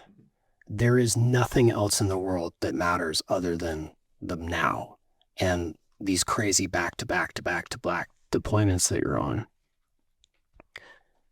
And there's nobody else that matters but your friends and the mission and anybody you're trying to protect, like wherever you're at, Iraq, Afghanistan, Syria, wherever. And you feel like there's nothing else that you can do. There's almost a sense of purpose that is magnetized every day, even if you don't believe in the war and don't believe in anything that's being said back here about it. You can still say, I believe in the man. I believe in the men. I believe in us. Once you come back here, you can't really do that anymore. I mean, you can, but you have to find a different place for it and different energies for it. But that same high that also includes the just the amount of like responsibility and stress and adrenaline and everything on top, you feel like you don't really have anything to contribute at all anymore. Like the bottom falls out almost. This sense of purpose, this what I describe a lot of times is this like ego death. Yeah, Is ego the- death, for is sure. this thing that has made you successful and been the totality of your focus and the central aspect of your entire life now no longer matters. And there's, it's so funny. The Marine Corps spends millions of dollars training us, but they spend nothing to detrain us. There's not like a healthy kind of, Like an unboot camp. Yes. Right. why not? Or like, I mean, we have some tribal brothers. They're from the Ute tribe. And they've got this guy's whose name, this is through the VA hospital in Salt Lake City. So we've got a medicine man. He's only like 28. His name's Stanley Blue Horse, but he's, I think he's Blackfoot, but he does a sweat lodge. And sweat lodge for some tribes is like a way of bringing the warrior back and out of the service. And it's kind of a cool thing that I think maybe the Marine Corps should think about doing, but there really isn't anything. You just grab your papers, DD-14, and then you're gone. And that's why a lot of veterans fall into all these different troubles, temptations, whatever the you want to call them. There's the contracting life, there's the school life, but like all these different paths, because there isn't really a good mentor there. Like maybe that's where I have a little bit different. I have Vietnam vets like Bob, who when I got out was like, you have to deal with these things, man. And if you don't deal with them, they're going to deal with you. If you don't take the time, Yeah. it's going to make the time, right? So I was in that position like everybody else who's been downrange, but Bob was there in Salt Lake still teaching. And so we had beers together and he gave me a rundown about how hard his transition was out of Like Vietnam. what's next? Yeah. Congratulations, you survived the war, Yeah. right? What's next? Yeah. And next for me was like, I need to get counseling. I need to try that out. I need to talk to somebody. Especially because the troubles with my addiction are like coming back up again. This was the anorexia, right? Yeah. Okay. And so I guess if I may ask, Yeah. Ask whatever you want, man. I'm not. so what led to the idea of anorexia? Because this is Yeah. a phenomenon that I'm not super familiar with. Is the ones that I saw more was drug and alcohol, Sure. sleeping pills, adrenaline junkies, and then partying with your boys, kind of thing until, you went blackout drunk. So what led to the idea of anorexia? Well, it's this, again, with all these different addictions, these are things that we learn from our caregivers, our parents when we're kids. So if you grew up in a home with alcoholics, what do they do when they're stressed out? They pour a drink when they're home. And you see that as a kid. That's how you dial down your nervous system. So like imprints, it's almost like passively imprints on In you. the case of my family, my mom had anorexia, and my grandfather, Melvin West, who had the homestead, had anorexia, and my great-grandfather and my great-grandmother on that side all were anorexic all the way back. Like I've done the genealogy on this, and it's not handed down genetically, and I don't want to like say generational trauma because that sounds like Oprah Winfrey nonsense. It's something that we learn as kids from our parents. Yeah, it's like socially integrated or socially And, reinforced. the difference too in the Marine Corps is that it was found in a tavern, so there's an acceptable way to take these things out. It just so happens that's what I grew up with, and I decided to take out my troubles on myself. Wow. And the way that I understand it, and I explain it in the book, is, again, for me, but I also think in general with any addiction, what you're trying to do is control the pain. Because again, like I said, I kept putting things like everybody else in a footlocker, not because not because I don't believe they exist or I'm some like crazy tough guy. It's because I have a f***ing job to do. I can't go on a cycle of grief. Like when my brother killed himself in 2011, that first month afterward, I couldn't do anything. Nothing. I couldn't sleep. Sometimes I couldn't eat. I would go like yell at the mountains. Sometimes I would sit in silence for like 3 days. Again, I wanted to do the same thing when Reynoso, when my buddy Aaron Dondo got killed, when Barrow got killed, but I have to do my job. My job comes first. Mission accomplishment before troop welfare, including this troop right here. So it goes in the footlocker. The problem with that is you have to keep putting locks on the footlocker because it wants to get out. These things want to get out of your system. They have to be dealt with. And the longer that you try to wrap it up and glue it down and try to avoid it by chasing the bottle, being a workaholic. I have friends who just like picked up the boxing gloves and tried to find a way to like fight their way out of it or avoid it on other people. But these things have to come out eventually. And the longer that it's been prolonged, the more explosive, like the scar tissue. Like is. Volatile, right? You know, wow. Yeah. Okay. So the anorexia started in the service. It started in Najaf. So my friend Aaron Dondo, he was in Alpha Company. He got killed in the last like 3 days of the Battle of Najaf. We'd circled the Imam Ali Mosque, which is this big ancient mosque, and the Mahdi smartly knew that we couldn't destroy the mosque. So they made that kind of ground zero for operations in and out of, and we could only use small arms around it. He got killed he got shot in the neck, maybe by this counter sniper. I didn't see it happen, but I heard it over the radio. And again, Simpson, my ATL at the time, he also came from Alpha. So he knew Aaron Dondo better than I did. So it immediately it just blasted both of us on top of everything that had already been happening. And I remember, as I write about in the book, my friends from Alpha and the platoon, they come over and I see him and I climb up in the truck, and where I would typically see Alex, I'm Alex too. I think that also made it harder because it was like me seeing my own death. He's not there.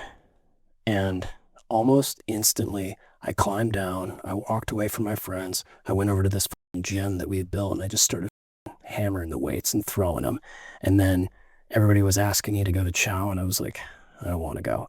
And very slowly I just started cutting back chow and adding more water and ammunition. And I just slowly started losing weight, slowly. Such to the point where I made it when I was back home, big Marine that I was, not big, but 165, I was down to 128 at my lowest in the spring of 2005. I remember reading that, and 130 pounds is not something you see a lot of times, especially when described as a Marine sniper. I was in agony and I didn't know it, or I did know it, but I just didn't want to face it right there. I thought my whole heart would explode if I actually felt what I needed to be felt, because I've been through 2 tours at that point. And eventually my mom had to have a conversation with me about it. And then I started to kind of slowly climb my way back up and start eating again. And it was something that I battled with for the next 2 deployments, and even into 2008 when I redeployed and came back to Salt Lake. I still wanted to go to that place because there were so many things that I had put in that footlocker that as I started to kind of peel it back, I was like, this might kill me if I open this footlocker. So I struggled with my own addiction, and as a lot of followers know on the show, I don't drink anymore. I gave up alcohol in 2007. If I remember correctly, my life was really turned upside down. I drank a lot to escape. So that was my thing, was I didn't want to deal with, and so I drank to escape. So how does anorexia fit into that? So I added something so that my brain would go numb and I wouldn't have to deal with the footlocker, with the billion locks that we have on it, that we continually add to it. Oh. How did anorexia control that? Because I could control what I ate. So just in the sense of all of the chaos. Yeah, I can't control the war. I can't control all these terrible feelings and all these people dying. But I can around me. control this. And that's the thing. When I got sent home from Fallujah, I was there like on the regimental grinder. There's a PX and 2 1s right here, and our pack where we do all the administrative stuff is there, and there's just streams of wounded guys coming from 3-1 telling me about what's going on, and I'm just like, what the am I doing here? What the am I doing here safe in little old Camp Horno when my family is out there in the trenches? That connection, it's just really hard. It's really hard to And I can't go AWOL and get on a plane and fly to Iraq. It's not like the old days where guys would walk back to the Battle of the Bulge or whatever. Hi, what's up, guys? The Alpha Company, I'm back. During World War II, there were guys who left the fucking hospital and marched back to the battlefield. I can't do that. I'm stuck here doing this training. And so when I added to numb, you took away to control. Interesting. Yeah. And I'm sure a lot of this maybe has to do with having a more controlling personality. There's other aspects of it, but you pick the thing that you're most familiar with and that you maybe have seen a lot growing up. Like a natural line of drift, right? It's the thing that we're most, most probable course of action. It's the thing that we're comfortable with. It's how water can cut down a mountainside. And I grew up in a teetotaling Mormon family, and I'd never been around alcoholics until I joined the goddamn Marine Corps. And Semper Fi.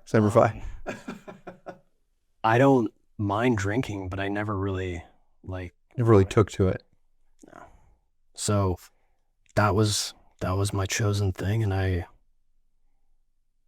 used it until I couldn't anymore. So 2008, you're out of the service now. You're back from your 4th tour. You're back in Utah, right? You're with your mentor. You're kind of going through now having to open up this footlocker at some point, but you have a ton of ailments that have continued. So you've got your feet, you've got the post-traumatic stress, and you've got some brain injury inside of there, not to mention all the things that are going to come about with more research in the book. I also have allergies that are appearing that I never had before. Okay. So all of a sudden I'm lactose intolerant. I grew up working outside. I didn't have an indoor job until I went to college, so I'm used to working outdoors, but now all of a sudden I'm allergic to cottonwood trees, and cottonwood trees are everywhere in Utah and the American West. I'm starting to get allergic to sagebrush. Man, I grew up in sagebrush. Sure. How am I all of a sudden getting an allergy to this thing? So my immune system is out of whack in like unscientific terms. My gut is starting to revolt because, well, I haven't figured out why, but I'm having food intolerances to random things. So I'm starting to also develop like a gluten intolerance.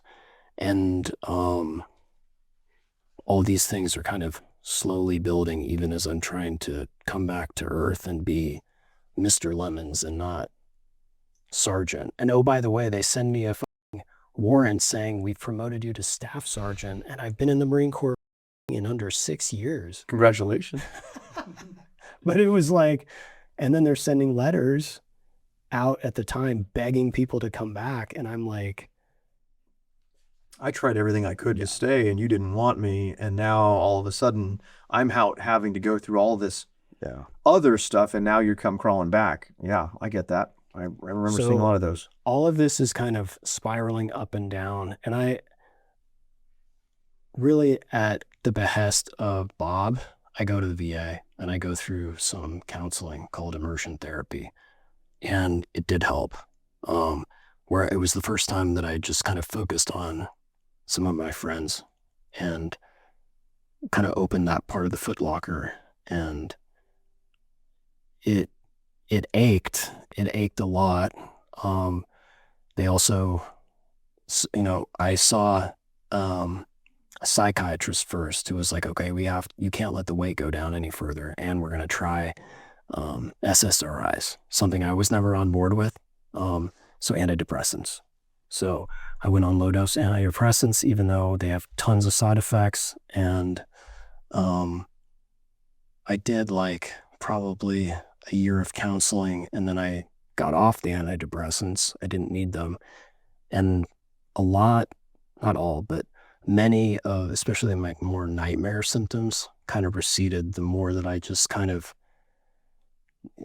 just thought more and more, and honestly just felt the shit that I couldn't feel when I was running all these missions. Right. That's what it is. This is what these people back here in civilian land don't understand. Even like the well-meaning folks, even well-meaning psychologists who have never been in combat before, we're not doing this because we're avoidant or insanely like macho or any of this culture war nonsense. You're doing it because the job requires it. You have to focus on the job. And you almost sabotage the grief process that you would normally have out here. If your friend from high school dies, then you go through a grief cycle out here. But the grief cycle might entail that you don't comb your hair for like 6 weeks, you don't brush your teeth, or you have to quit your job because you're unable to show up on time. Like whatever feelings you got to feel, it got to be felt. That can't happen when you now have a mission like an hour later after someone's death. Got to go. This comes first. Again, mission accomplishment before even this troop's welfare. You specifically write, we only eat after cleaning weapons, and I remember understanding that, the idea of horse saddle rider, right? And so chow was always the last thing on our mind. And that was actually a sign we would judge other units if when they got back from a mission, the first place they went was the chow hall, and not to go clean their equipment, clean their weapons, debrief the mission, and then you eat. And that for us was this sense of like, amateur hour over here goes and eats at the chow hall first. No, we ain't doing that. Like we're taking care of like mission, and making sure that we're setting ourselves up best for the next mission before we go out. And that becomes ingrained. Yeah. I mean, it's even become problematic in my own life where I forego eating or any of the things that like I need to take care of because I'm so like hyper focused on mission. The things that make us successful in one arena become detrimental in another. Yeah. Again, it seems like it would be straightforward. Yeah, just go to counseling. Again, this is like the advice that many people out here back in civilian land like to hand out. But the problem was that not all of my troubles could be solved through counseling, and that my mind had been affected in ways that I did not comprehend yet. It had been affected by concussions. It had been affected by toxins. And if your mind, like the only way that you can really grieve from an event is if you know what happened. Well, what if you've had multiple concussions and your memory is fried? Yeah, right. Every trip around the fishbowl, you meet somebody new, right? Because you don't have short-term memory. Right. I was fascinated with the chapter concerning lead poisoning and airborne toxins, right? And so this idea of when I was reading this chapter, naturally I'm comparing my own experience to what you're drawing out, and I'm going, oh crap, right? How many times, how many projectiles, how many bullets, how many things did we blow up, and the hardened steel core or lead penetrator inside of all of these things? I mean, I was thinking about it today. Our hog's tooth, right? So like when we graduate sniper school and we put that hog's tooth around our chest, I wore mine for so long that I wore the copper jacket down. Same. And what did that expose on the inside? A lead core penetrator, right? Or a lead core, right? That I'm wearing on my chest. But again, I'm 20 some odd years old, and I'm like, it's like a rite of look, I've worn my hog's tooth down. Dude, you're wearing lead on your body. It's right? But it's also a good luck charm, and you need any good luck you can get Absolutely. doing this gig. Those little things that can give you the strangest self-confidence, you got to take them. Absolutely. Absolutely. And so like, I was thinking of shoot houses that we've been in, because with the blowout of the carbon and all this kind of stuff, I remember every day we would finish at the shoot house, I would have this like raging sore throat just because of all the crap that we were breathing in. They were there were no fans, there was no things. It was just carbon and dust and lead, whatever's floating around in this. And you're like, oh my God, right? We joke about, not making it till we're 25, and we make a lot of life decisions very early on, not planning to live past 25. And then all of a sudden we do. And now we're like, crap, what do we, and all these things start happening to us. What were some of the symptoms that you started to see outside of anorexia when you left the service? So there were all the food allergies, all these new environmental allergies to different pollens that I'd never had trouble with. I had a little less energy. Where things really blew up and went sideways was I was dating this woman that I thought I was going to marry. It's crazy because I had sworn I would never date an ex-Mormon or a Mormon woman ever. Having been raised in the church, I was like, no, gonna go fishing outside of that pond. We can leave that where it's at. I fell in love with her. She broke up with me, and I didn't handle it very well. I didn't handle it in a mature way, but I was heartbroken, but my immune system was so weak. And again, life events that happen emotionally, they have an influence on your system in your body, your stress hormone system, right? My hormones and my stress system were already pretty messed up from all of these up, down, intense deployments. And after that, I had a case of mononucleosis that ripped up and went on for almost 2 years. Mononucleosis is a kissing disease.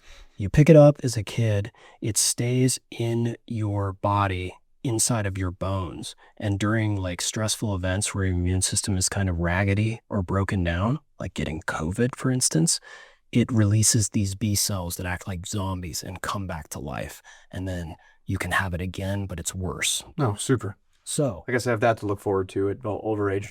Wonderful. That in shingles, right?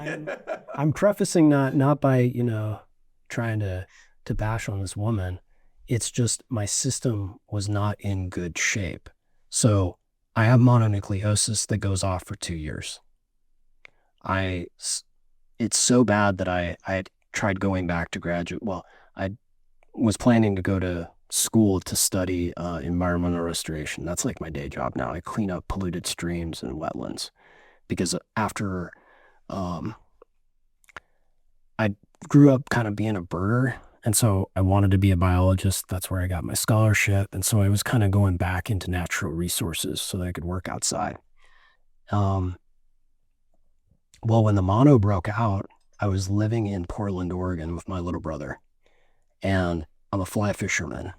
So I go out there on the river and my whole body aches. It feels like I have arthritis everywhere. I have like a 5-weight fishing rod. It's light as hell, a Sage, and it feels like I'm bench pressing 300 pounds to get the rod up. I have my allergies to food get more severe. I'm sleeping like 14 hours a day, and I wake up and I'm not resting. And you're exhausted. And I'm resting, which means I'm rusting. And as that goes on, my brother, he's falling apart for his own reasons.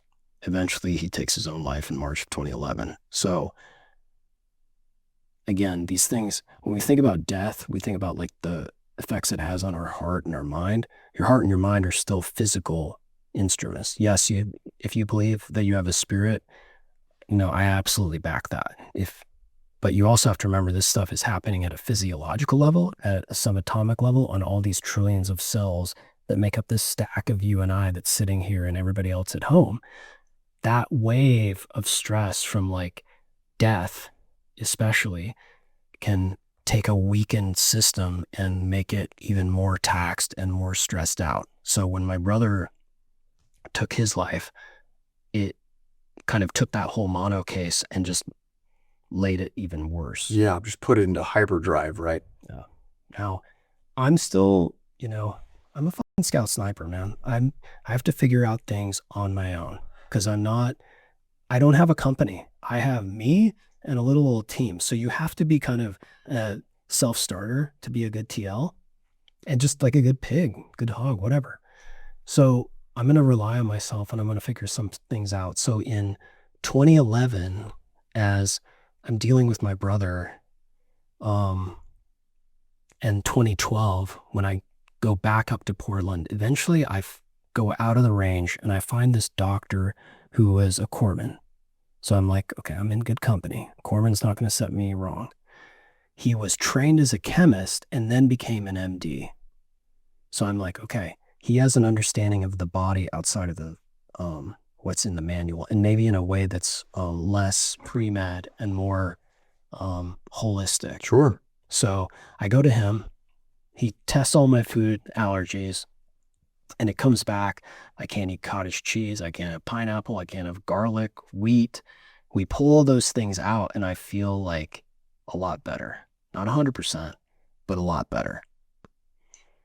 And as he's kind of going through my case, he's racking my brain and he's like, what else do you think that you may have been exposed to in Iraq? And I'm like, what do you mean? How long do you have? Right? Yeah. What? Well, go home, think about it. Maybe you kind of write down. Oh man.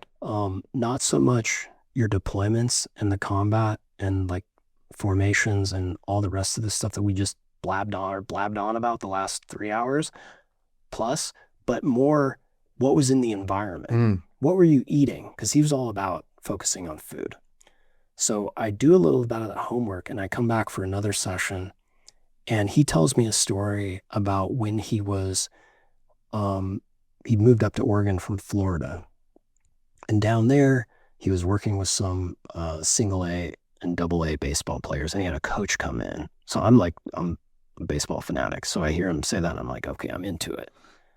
And this coach had come in and said, Doc, you got to help me. I've got 2 relievers who, young guys, 22, 23, who are just flamethrowers. They're throwing like 93, 94 miles an hour. Wow, especially in that league, yeah. And now they cannot throw the ball harder than like 40 miles an hour. And he has no idea what's going on. So Doc H, it's his name. I'm not going to give the full name, but he, being somebody who's like, I'm going to go simple, I'm going to see what they're eating. He finds out that these 2 baseball players have been eating tuna and marlin off the boat 5 days a week. Because tuna is a great form of protein. It's cheap. It's the chicken of the sea, right? Problem with fish is they can live long lives and they can accumulate mercury in their cells. Ton of mercury, yeah. They can do something that's called methylation that mammals can. And that means they take like mercury into the cell and it won't disrupt the production of DNA, mitochondria, how that cell operates and does all these different thousands and millions of processes in your body. It won't mess them up. In you and I, different story. We can start to have cellular missignaling, not doing good copies of DNA. And these are all the things that you need to live and breathe, right? So Doc H says, no more fish. I'm going to put you on these chelators and we'll see how you do. Fast forward like 5 months later, and these guys are back to slinging low 90s. So he says, I think you might have heavy metals poisoning. So we do what's called a DMPS challenge test. Nobody should do it. That's something I learned after the fact. But you put a whole bunch of this chelator. One of them was invented by the Soviets. Another was invented by the Chinese. The idea with these, they had figured, they had figured out in the case of like the Russians, they wanted to treat miners who were digging coal. And all these heavy metals that we're going to talk about, they've always existed on planet Earth, but only in like this industrial era we've been living in have we been getting exposed to more and more. The particulate, right? We're unearthing them. Sure. We're, manufacturing them. We are drinking them. Drinking eating them. Oh boy. We use them in pesticides and herbicides. Since I'm from farm family, I know all about that. We use different poisons to kind of treat plants to kind of protect them. Sure. But to make the poisons stick to the plant and stay longer, we use what's called an adjuvant, and heavy metals are good at that because they're heavy and they'll cling. And if a plant's living out here in the wild, it's getting exposed to sun, wind, rain, storm, everything in between, right? Well, a heavy metal helps it stick and stay, or it gets taken inside of the plant and then you eat it. This is the downside of a system like that. So the challenge test, I pee into a like bulldog water gallon. It's called Razor water now, by the way. Okay. Bulldog's not a brand that we use in the Marines anymore. And I pee into it. They send it to a lab. It comes back. I've got arsenic, cadmium, lead, mercury, thallium, uranium. I've got a whole bunch of heavy metals in me, and Did you have like a periodic table of the elements, and you're clicking all the ones that you shouldn't have? But I'm also even in my weakened state where I still have very little energy to do anything, and I'm back in school. I tried to go back in 2012 to school again. This is the second time. This is where I met Josh, who's the co-author of the book. He's an environmental professor at Reed College. And again, when I went up to Portland, I wanted to study environmental restoration. So I have a trade degree in applied sciences. That's my regular job. But the GI Bill then had a lot of weird spots, and I didn't want to have to work. So being the platoon sergeant that I am, and once upon a time former pig, I want to get over. I read the entire VA manual on how I could get completely covered, for housing and be paid to go to school full time. And lo and behold, I found they would pay for 2 different schools in 2 different degrees if I wrote a letter, and they'd cover my rent. And I was like, bam. So that's why I was at Portland Community College and Reed College, where I met this yoo-hoo. No way. Okay. So Dr. H seems to get you at least identified what's going on. And I'm like, I think I figured it out, but I don't realize I'm at the beginning of a very long trail here. I don't know how to get these things out of my body. There isn't really like a standard protocol for detoxing the body of heavy metals. What he tells me is you've got a long detox ahead of you. There may be other things. Your gut has obviously been affected. What you're going to have to, and also we started getting into this wild world of like, oh, by the way, I have mercury fillings. Is mercury safe in the mouth? So I go and read a whole bunch of studies from the Nordic countries in the 70s about how they decided to ban all fillings there because they were finding that a lot of dentists were getting ill and weird and eccentric, and that mercury is it a solid, is it a vapor or a liquid? It depends on what temperature it is. Oh, super. So the idea that it would be safe in the mouth where you're crunching and heating and binding and There's everything. a whole bunch of chaos happening inside of there constantly, not to mention our very acidic saliva, right? And when I look at that list of things, I still don't know where and what and who. But I look at fillings. I'm not eating fish. I realize I'm going to have to move back in with my parents in Salt Lake and start this detox process. And so 2013 all the way up until the end of 2016, I'm detoxifying. And I go on these chelators. I find manuals that are off the beaten path, that are not accepted by the American Medical Society, that are maybe a bit quackish. Sure.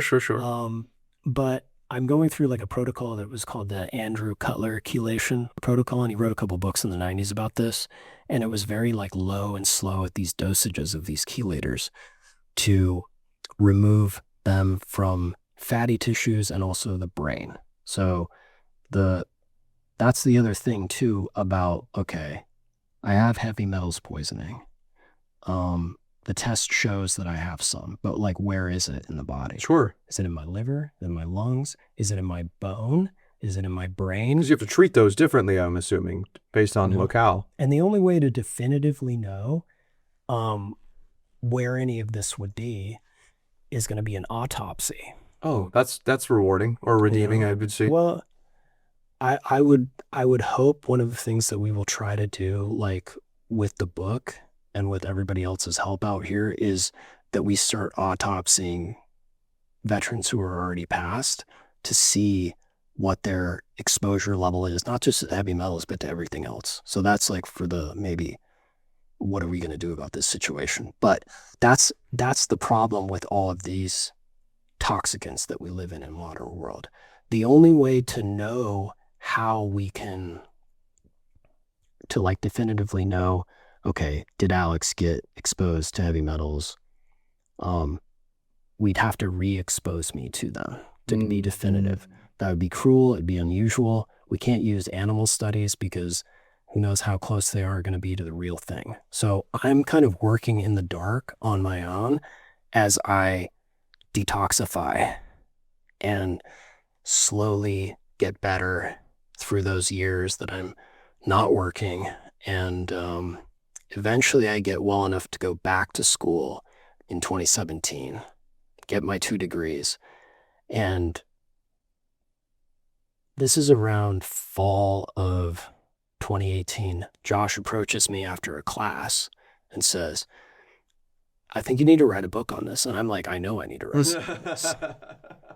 Because there's no way I can be the only jarhead, service person of whatever branch that has experienced this. I'm just the canary in the coal mine, man. I got lucky, didn't get killed by it, and maybe have the wits to kind of figure it out on my own. So he proposes that we write something together. And again, Josh is a full-flown academic, PhD. He works at a liberal arts college. He's been in the pipeline since he was like 18. And so he knows a lot of the academic world, but I'm like, I don't want to write an academic book. Mm-hmm. Like, people don't read those things. They're boring. We need something that's Joe Cool, under 300 pages, airport read. That's the only way I'm signing on. And he's the same way. So you have to make it accessible. You know, when writing my own thing, I read a ton of stuff that's very jargony. Yeah. And especially in the academic world. I personally have been struggling with writing academic papers all the time because this may get some hate in there, but I sometimes call the academic purists, even same thing in the political spectrum, I call them fart sniffers, right? So what happens is they all get into a small room and they all fart in there and they sniff each other's farts, and then they think that that's the way that the world is. Oh. And so when I read academic papers, I find, and I'm just in my neck with academic papers, and I find them so inaccessible that I'll read through 15, 20 pages of some really smart sounding stuff, and at the end of it being like, what the f just happened, right? What were they saying to me? And so I really, really focus very hard on trying to make things like, you know, not Barney style, not trying to, you know, say people are stupid, but if they don't understand, you know, some of the big ass words, or, you know, even in academic papers, there's all the citations and the quoting. I even noticed you guys have it so easy in here. You just put a number right next to it and you're referencing something. Hey, go find that out later on. Here's where I back it up. It's not so technical jargony that my eyes start going cross-eyed and I feel like I'm getting, you know, preached at by a textbook. Yeah. If you can't explain something in 12th grade English to anybody, you don't know it. I completely agree. And I don't know who said it, but there's this idea of being able to explain very complex physics, you know, or whatever it is, down to a very, you know, layman's terms. And if you can do that, then you understand it. The way that you and I can discuss ballistics, you and I can go off camera and nerd out, right, you know, for a while and talk about ballistic coefficient and Coriolis effect. Yep. But 7 people in the world are going to understand that. Yep. But if I talk about barrel twist with you and explain it into a thing where it's like, oh, okay, that makes a lot of sense. We make it accessible. They're not going to be as good as being a scout sniper understanding ballistics, but they're going to understand enough that they can have a conversation with a Marine scout sniper on ballistics. That's what you've done in this book. And I really love your context. I'm going to take us back to the very first pages of the book. This is really interesting. And I talk about this, how we start off our life, right? A typical recruit body begins as a young American body. It's a recruit at this stage, not a Marine, a macroinvertebrate, fungus, and nasty civilian. It carries 18 years of bad food, an uncanny knowledge of pop culture, an 8th grade reading level, and a sense of progress rooted in technology, and a mountain of teenage hormones and drive to prove itself against a challenge most will never face. I find that as so perfectly encapsulating what a young American is when they step on those yellow footprints. And then they go through the rigors that is the Marine Corps itself, being introduced to new ways of life, a new vernacular, right? You know, a new process for how to be, to the point of where removing our own sense of identity. Yep.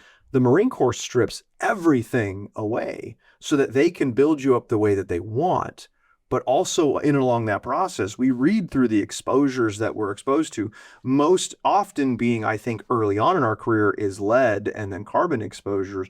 And then going through this, I love what you've done through this book to make, first of all, nobody can knock you down. Nobody can say that you're being weak or that you are being less than, because you're a fucking Marine sniper with multiple combat deployments under your back, so under your belt. So you have the resident expertise and knowledge to say, hey man, I was there and I experienced and I saw these things and I felt these things.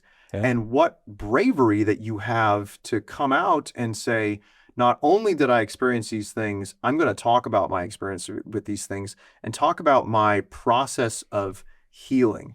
Like, it really puts you into a really good category where you're not being this tough guy, bullshit, alpha male thing that people talk about on the internet all the time. You're really doing it by saying, I've got these street creds, right? I've lived this experience and now I want to turn the map around and I want to help the next generation of people, through that. We all have our Vin Diesel moments. I mean, we have to, like, sometimes, but the book is more about going through the war, but paying attention to things that you typically wouldn't. So the argument of the book is that each one of us who served in this, in these terror wars, whatever you want to call it, I'd say all wars, but we're kind of focusing on the generation from 9/11 to the present, because we see that 60% of us, this is regardless of MOS. And like I said, I don't get into that. But I don't care. If you're a cook, right on. If you're a driver, cool. I don't give a like, we're all in the team. People have different experiences. And oh, by the way, some people I know who've had the most fucked up, traumatizing experiences were on the FOB when they got hit by Katyusha rockets, and they watched like 10 people get splattered. And then all of a sudden, they don't even have the rifle on them, and all of a sudden they're right in the thick of it, right? The combat doesn't discern on rank or MOS. It doesn't. So we're seeing, at least, and this is what VA studies show. It's also what independent studies, if you don't trust VA, through like the RAND Corporation, which is a think tank out here in Santa Barbara, have found that at least 60 to 65% of veterans from these wars are saying, I'm coming back with concussions, I'm coming back with PTSD. We're also seeing more and more veterans who have strange illnesses. I know guys who have no family history of asthma who now have asthma. I have guys who I know who have never had any glioblastomas, which is a very special kind of brain cancer, coming back and getting brain cancers first time in their family. Weird food allergies that we haven't seen before. Different types of headaches. And the more that you look at this material and how it's overlapping in these different MOSs, there can't be just randomness in the evidence. There has to be something that's going on in all these war bodies. And what Josh and I propose, and the way we do this, is a fancy term called historical anatomy, but it fits. Think of it like going to the doctor when you do a medical history, but it's a medical history on steroids. So at the doctor's office, let's say they asked you if they'd smoke. Josh and I would ask you, what brand did you smoke? Where did it come from? What factory? What did they put in the additives at the factory? What soil did it grow in? In that soil, what herbicides and pesticides did they use? Wow. Because all of that is going into the cigarette, and then it's going into your lungs. Or let's say, for instance, you have a history of cancers in your family. Where, when, did you have any exposure to cancers that come from mixing diesel fuel and burn pits, for instance? So like I said earlier, the easiest way to prove all this stuff would be to take me and you and expose us to toxins, put our faces in a burn pit, hit our heads over and over, and make us see gruesome events, right? Because then we could prove, but that would be inhumane and unnecessary. So we have to use the evidence that we have from history. Like, for instance, in Japan during the 50s and 60s, there was a place called Miyamosha. I'm gonna have to look this up, but this was at a place that made vinyl chloride, and they used mercury in it. And what people started to notice is that the cats were dancing. Like, the cats had come all the time to this place because there were fish also to eat, because there was a cannery as well. But the fish were getting lots and lots of mercury from the vinyl chloride plant. and the cats were eating the fish, and then the cats were taking those mercury atoms in. Now, again, your body, And since they're mammals, they can't assimilate or, process it. and not all of what you take in will be absorbed, right? You have a liver that cleans out your blood, and then you excrete things through your urinary tract and your guts, and you also have your skin that can sweat things out. But some amount of it is going in because we've never been exposed to this amount of stuff. So the cats were dancing and behaving in weird ways. Lo and behold, they had mercury poisoning. So that's a study we use to show, hey, this is how mercury poisoning may work in Alex. Here's a whole bunch of dental, like I got big into dental stuff because I thought, oh, it's my teeth. That's what fucked me up. I got hooked up on that for a while. That wasn't the case. Maybe it was part of this grander mess that we're describing. But in all of these studies I read, written in Norway and Sweden and Denmark in the 1970s, they're doing autopsies, right? And they're looking at the brain of an adult. And if I just use this one right here, so your brain has what's called a blood-brain barrier on it. Mm-hmm. Like, again, this is like down and dirty anatomy and physiology, so I'm going to keep it kind of Barney style. You've got 3 brains. You've got your spine, your HPA axis, hypothalamus pituitary adrenal axis, and then the cortex. And so you're going from simplest brain, like your fish reptile spine brain, to kind of first stage fight, flight, freeze, to I can think and do advanced primate and make tools and reason and write and go to rock concerts and play guitar, whatever. So this part of the brain actually has what's called a blood-brain barrier on it. I'm just breaking down historical anatomy and I'm giving you examples. So in those studies from dentists and also coal miners who work in coal, which contains a lot of mercury because the plants that were once in the Jurassic area, the Jurassic way back in time, and have been compressed that we use to burn. When you burn coal, you release, carbon dioxide, nitrogen dioxide, sulfur dioxide, but you also release mercury that was in the plant. Wow. I did not know that. What they found in a lot of these autopsies was this part of the brain that doesn't have a barrier had high concentrations of mercury. Okay. So this part of your brain, like I said, hypothalamus, which is kind of like simple brain that does a lot of hormonal work. Okay. Pituitary, a lot of your sex hormones, and your adrenal. There's also a small gland in here called the pineal gland, and that controls melatonin, which is your sleepy time hormone. Oh, super. So, and that does not have the barrier. No. So now we're looking at like a highway from ingestion right to... So, exactly. So maybe if we had autopsied my body in 2008, this would have been packed with a lot of mercury and lead and all these other different things. So how can we prove these things exist without subjecting me or you to all these exposures and all these head hits? We have to use existing studies of things. There's a study called the Millennium Cohort Program, and they began looking at veterans in 2000 and taking samples of blood and urine and hair and also measuring their deployment experiences. We also, just like you, have post-deployment health assessment forms. I remember, so Josh mentioned that going through your post-deployment health assessments, which weren't always the most comprehensive, if I remember. But they do include things like, yes, I burned fecal matter in barrels. I was near a burn pit. I was Depleted uranium. Depleted uranium. So we have that evidence in lieu of not being able to experiment. So that's what we build around me as kind of the test case to say, why do we see more and more veterans with all of these different gastrointestinal problems, lung problems, brain cancers, strange cancers, concussions, PTSD?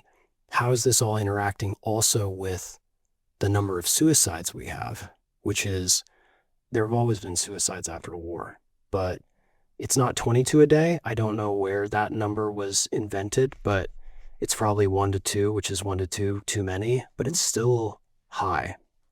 And so what we've concluded is that there are 3 forces at work that are priming veterans of this generation. And maybe not just generation, but anybody who deployed in this era, towards worse health outcomes. And that's concussions, PTSD, and toxicants.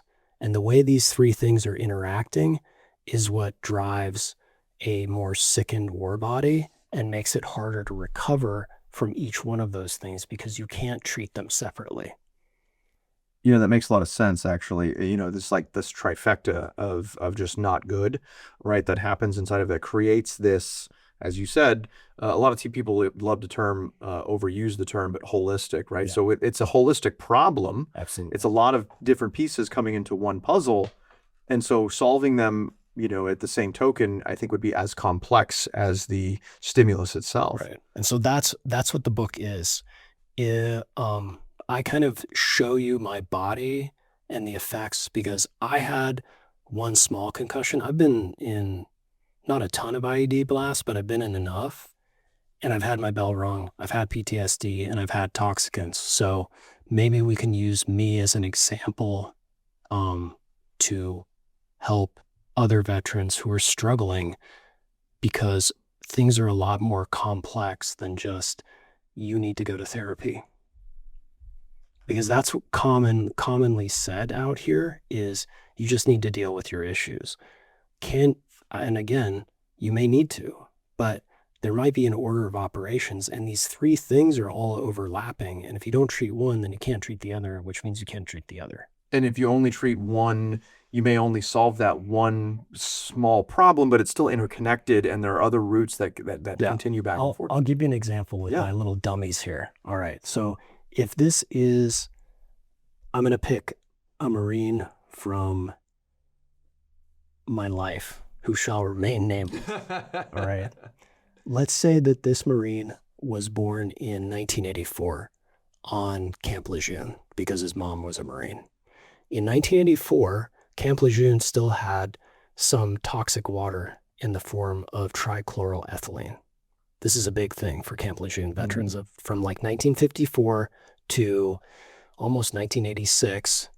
The water that they were drinking in the wells was poison on base. And TCE is it's used for degreasing brakes and cleaning up car parts really well. So they would have used it in motor T. And they also use it as a spot remover on uniforms. So this is it right here, just so I can have a visual. Because I think more in pictures, like I said at the beginning. So if I just explain things in words, it's not going to stick. That's what it looks like chemically. That's what it's called. These are the years that it was there. And literally they had like a 3,000 level of what was acceptable at the EPA. Holy shit. And the outcome was that they had veterans and veteran families and children have Parkinson's and cancers. Now the water has been cleaned up, but let's say that young Marine that I'm using as an example. So he's already starting off. And when you're in your mother's womb, and especially if you're the firstborn, she's feeding you whatever she has experienced and gotten exposed to in her life and throughout that gestation period. So he may have gotten some of that in his body through her, not to beat up on moms because they deserve to have Mother's Day every day. But this is just like the biology of it and how it might be. Right. She's drinking infected water or polluted or contaminated water, and that is going straight into, probably no filters, into the system that is developing the young embryo, right? Yeah. And this is like completely forgotten about. There's like a lot of Marine widows who are still struggling to get attention and like care for that generation that was there during those years that got cancer and Parkinson's. Wow. But let's fast forward. He joins up on 9/11. So raised on Camp Lejeune, drinking contaminated water. Now he joins the Marines. Joins the Marine Corps, goes out there and fights in Phantom Fury. And let's suppose that he's got the newest helmet in 2004, which is the ACH, right? The LWH, lightweight helmet. So that's, this one at home. You've seen it, right? Got the EGA on the back. Okay. And it had these Brillo pads that hurt like hell. That gave you a headache. Yeah, exactly. Okay. That could only sustain like, I think you write this in the book. I think it's about 150 Gs. Helmets, we measure helmets in how many gravitational forces that they can resist. And concussions happen around 120 to a brain. Concussion is basically the brain is just caused to go into a kind of reset. Like if you had like a PlayStation or a Nintendo or your phone and it goes through that weird cycle, that's effectively what's kind of happening at like an electrocellular level when you get a concussion. Okay. So he would have been wearing that helmet and got blown up, gotten a small concussion, went back into the fight, also experienced all the things that you went through. The measurements that I am using, they're coming from laboratory studies on helmets. And the idea is you want to stop the blast from getting absorbed into the helmet and therefore getting absorbed into, the brain. Okay. Right? Because the brain effectively is just, think of it like a pickle inside of a jar. It's banging against the inside of that jar. Now, it's not a hardened jar because you have all these different bones. And that's why I brought this model. It shows you the different bones that are in the face. Okay. So there's some flexibility, right? But in this particular Marine, they've had a concussion. They've had PTSD. They've had that exposure to trichloroethylene. They've also had exposure to lead because they went through boot camp. They went through a workup in the infantry. And again, I'm just going to go back to pictures. This is lead in the periodic table. You're familiar with it. Mm-hmm. Lead is great as a round because it's dense, it's heavy, it's malleable. You can make it into the shape of a bullet, right? But the real problem with lead is not the bullet per se, unless you're eating it. It's the lead primer that we all know about from Ballistics 101. Okay. Internal ballistics, Yeah. right? For the folks at home who don't know this stuff, this is like, to you and me, this is like talking like baseball and ice cream cones. If we Right. talk about cartridges and Mhm. bullets and rounds, we could go on forever. But the simple part of it is the lead round is the part that is the projectile, but it has to have an explosive force to get it out of the barrel to send it downrange. Mhm. And that is usually like lead stillfanate and a lead primer that's underneath that casing that's triggered by an even smaller percussion cap. And that's where the firing pin, if you look at the back of a round, this is kind of basic again to us, but to some of you, you've never, we get more into this in the book for those of you who don't know. But when you're pulling the trigger and going pew, bang, that explosion includes an explosion of lead dust. Oh, And it's going out of the ejection port cover right into your and face. the barrel, Okay. wherever you're at. Now, again, If you're a left-handed shooter, right in your face. exactly. Now, not all lead that you fire is going to be absorbed in your body. Okay. You still have that natural system through the liver and the kidneys and then out through, defecation to get rid of it. But again, this is in higher and higher amounts because this Marine we're using, just like us, has been training like a fool to get ready. And especially firing indoors can trigger, like you were saying earlier about that reaction in your throat. There's no natural wind that's Carrying all that pollutants lead away. Yeah. Right? So we look at FBI studies and the Israeli Defense Force who have measured lead poisoning through shooters, looking at lead primer. But here's the thing. A lot of folks that have heard this have said that I must be down on weapons or that I'm trying to, sabotage the Marine Corps from using lead weapons. That's not the point. The point of the book is to accurately describe the problem. We're not out here to tell the Marine Corps what they're going to do about training or how to fix the services. All we're doing is describing what the problem is accurately. Then we can have a conversation like this and as a wider audience as Americans about what to do next in the military and on the military bases that are polluted that we have guys serving on and gals, and then what we're going to do with veterans. So back to this Marine who've just said has concussion, right?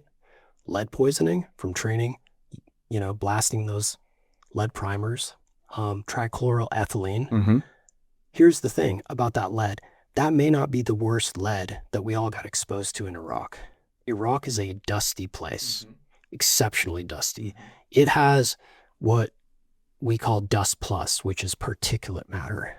And a lot of that dust has things like date palm trees, torn up rocks. There's old tanks that have been blown up.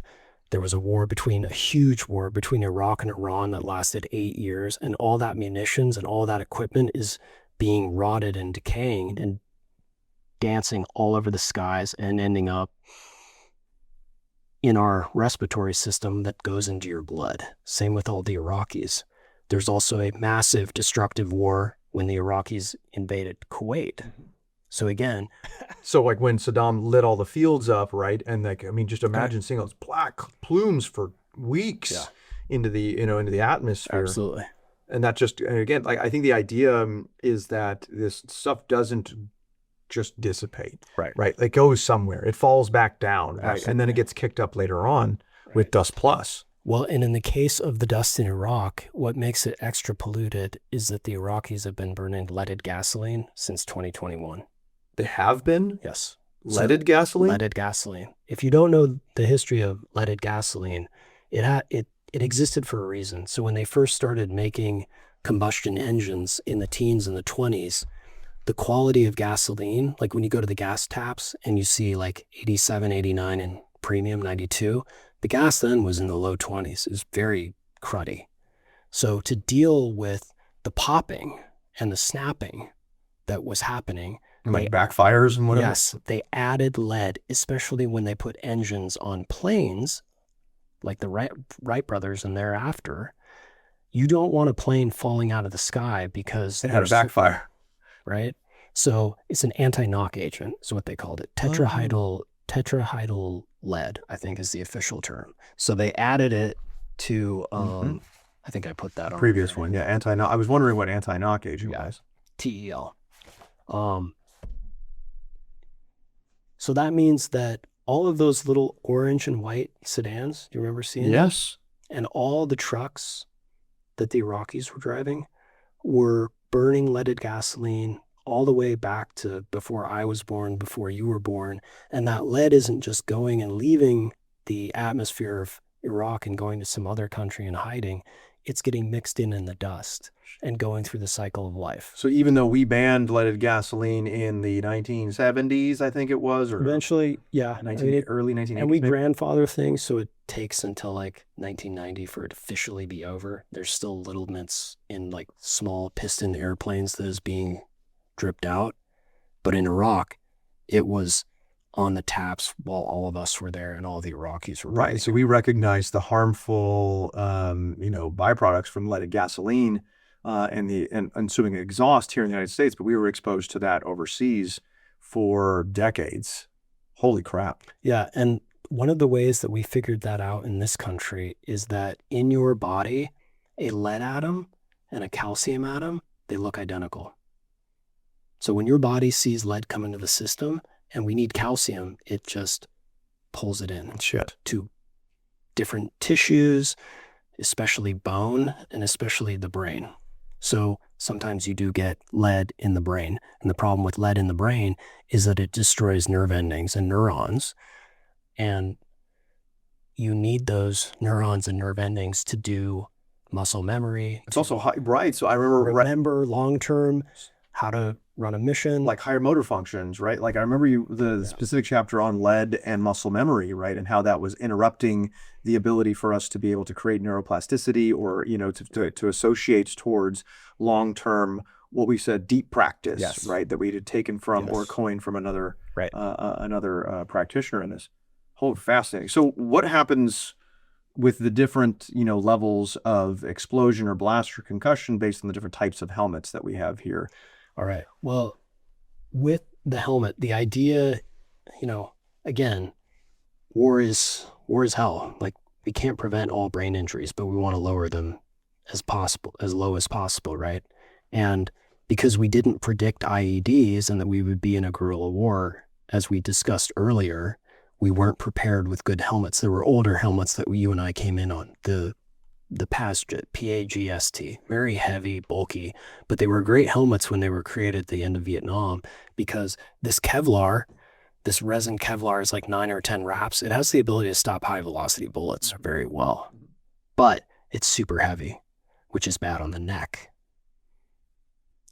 Things that are bad on the neck are really bad on the brain because your neck is the pathway for all the nutrients, like cerebral spinal fluid, to go up and the waste to come out. Wow. But specifically with blast, and this Marine that I'm going to give an example of, who was wearing a helmet just like this, the idea is you want to have the helmet and the padding push the blast away. A lot of the padding, and there's a great book that's that I do a lot of research in. It's about the history of helmets in the last 20 years. Well, there's one book called Shaken Brain, The Science, Care, and Treatment of Concussion. But the main book is by Bauman and Razor, and it's called Shattered Minds, How the Pentagon Fails Our Troops with Faulty Helmets. You should check that out. With that particular padding, it doesn't push the blast away. It absorbs it, which means it's absorbing the blast that hits the helmet into the head, which means the brain is shaking. Wow. Right? What? So it's not necessarily as much of an insulator as it is kind of a conductor, Right. at some level? Okay. And there was, again, in this book, I didn't know anything about this, but there was a Marine here, I think 1st Marine Division, whose grandfather was a neurologist, and he was kind of garage mechanic type after he retired. And he found out that there were better helmets through this company called Oregon Aero. And so he bought all the guys better padding. And then Share came out and started getting into the buying of helmets. This is during the war, with better helmets with that better padding. Well, in the case of the Marine who had this, he eventually went back to Afghanistan during the surge, and he was in a PSD platoon. He got blown up by an EFP. It didn't penetrate the vehicle. He was in an MRAP. EFP is an explosive force penetrator. It's a massive, terrifying, Lord help you, IED.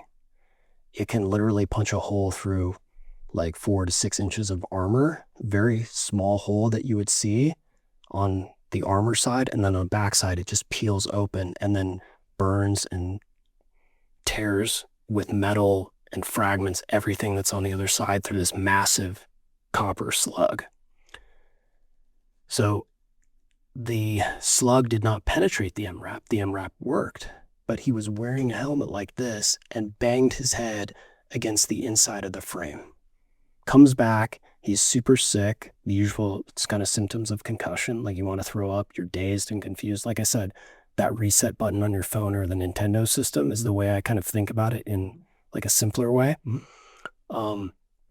They put him on a 2-day concussion protocol, like light duty, and then he goes back into the fight. Comes back from the deployment, and he is stationed at Camp Lejeune. And while he's training in the field,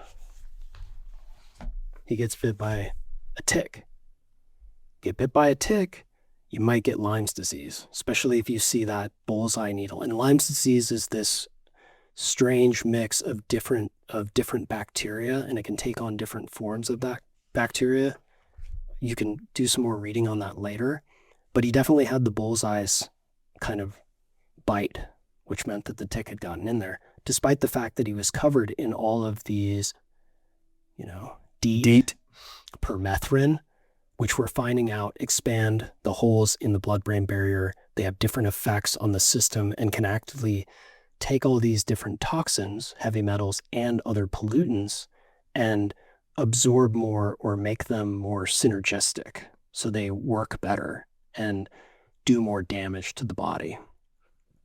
Eventually, he goes out and he wants to go to MARSOC. So he goes through the screener. And this is the story he told me. He goes through that screener and he gets to the dive physical portion. So this will be interesting for you because you've done a lot of diving. So this is a part of the book that I haven't really thought about, but I feel like somebody needs to do some more research on. But he's in the pool and he was doing some test where he was blindfolded or his eyes were closed. The SOCOM screener. Okay. And he could not figure, typically, even if you are blindfolded or your eyes are closed in a pool, the bottom of the pool is down here. This is my left hand. The surface is up here. Here's my right hand. Typically, we can figure that out. He couldn't find his way. He didn't know up from down. So they're not sure what's happening. They pull him from the screener. They send him to the hospital. They shoot an MRI on his brain, and lo and behold, he's got a blood-brain leak. It's bleeding very slowly in his cortex. So he's not going to be in MARSOC. He's not going to be in the Marine Corps. They discharge him. And from there, he just slowly spirals down until the point, again, I've known this man since 2004. He'd been in my battalion since 2003. I get a text message in 2019 that he's been killed in a roadside shootout with a rival gang. And I'm like, that's not my friend. I don't know who that man is. Who is this person? How was he in that situation? And at the time, I didn't have all the information. That's like when I started writing the book with Josh. But the more that I looked at that situation, I'm like, which one of these things is it? Was it, the exposures that he experienced through his mom? Was it maybe lead that was in the house that he grew up in? This is the 1984 Camp Lejeune. Oh my God. And so now you're like in this like who done it? Like, how did all of these things happen? Now you cannot, it's very, very hard to conclusively state that one of these things was the primer, that one of these things was the cause and then there was an effect. Yep. But there is a ton of corollary type evidence of saying, look, it's all of these things came into play to what when we were doing, in the service, we called it the Swiss cheese model, right? It was when all of the safety protocols were in place. And you imagine a brick of Swiss cheese, how it's aerated and there's holes and stuff like that. Yeah. You have every safety protocol in place, but chance finds a way through that. Right. And so it's like everything was done correctly. It's very, very hard. I would imagine people that would be on the opposite or the opposing side of legislation to prevent these kind of things would say, well, there's no evidence to support this. Exactly. Right? There's no smoking gun. Exactly. And so what your book hopes to be able to conclude and show through, I think, a lot of really very accessible evidence is that there is a problem. We do understand that all of these things, when mixed together, similar to your context with Lyme's disease, right, is saying that there was a bite. There is a singular event that may have contributed, but all of these other factors also play a part in this piece to create that hole in the brain bleed barrier, right? And now all of a sudden this upstanding Marine who is on this high super ascending trajectory gets killed in a shootout in gang violence in 2019. Like how does all this happen when everything was leading towards, a successful career? Absolutely. And what you said is spot on. I mean, this is exactly what Josh says about me. Like what ultimately got me sick, all of the above. Yeah, right. We don't know, but we also do that it was all of these things. One of them may have had a larger effect than the other, or one of them may have been, think about it in relation to a combat operation. We have an opening salvo, right? Yep. And then we have an advanced guard, and then we have, people moving on the flanks, whatever that may be. And ultimately it may be the grunt who drives a bayonet into the bad guy at the end of the equation. But to wrap all this back around is they are just the end of a very long equation where everything else was integral to the process. Holy crap, what a metaphorical, mind kind of, numb on that, right? Well, and so that was the sad outcome of my friend. If we take my friend, and again, I kind of set up my own stool in the book, PTSD, concussions, and toxins. When I fell through the roof and hit my head, that's when I had my known concussion. When I was in Warbody before Phantom Fury, I got blown up in a daisy chain with revert in the back of the truck, and I banged my head again. It wasn't as bad of a concussion, but when you think about the brain, it has a system of healing but it only works if it's getting movement through the neck, through the spine, pumping cerebrospinal fluid up, and the waist system, which inside of your brain, it's called the lymphatic system. Outside is the lymph. That system that moves the waist up, or the nutrients up and the waste out, it only operates by movement. So that whole time that I was laying in bed, bed rotting, Yeah. I wasn't moving, which means the waste was just kind of sitting in my body. So movement was part of the, not cure, but part of the pathway towards, reconciliation, or the pathway towards solving some of these things. Well, and that's on the simple part that's outside of the brain. Inside of the brain, the janitors only come in when you're sleeping. There's a system called like the lymphatic system. There's not a lot of tubes and hoses that come out because that's the supercomputer. You want to protect that. So when you go into sleep, this is still a complex process. The neuroscientists don't. From all the literature that I read and we've researched, and you can see a lot of research in there. If you're like, where did they find this out? You're going to see hundreds of footnotes that you can go dig into.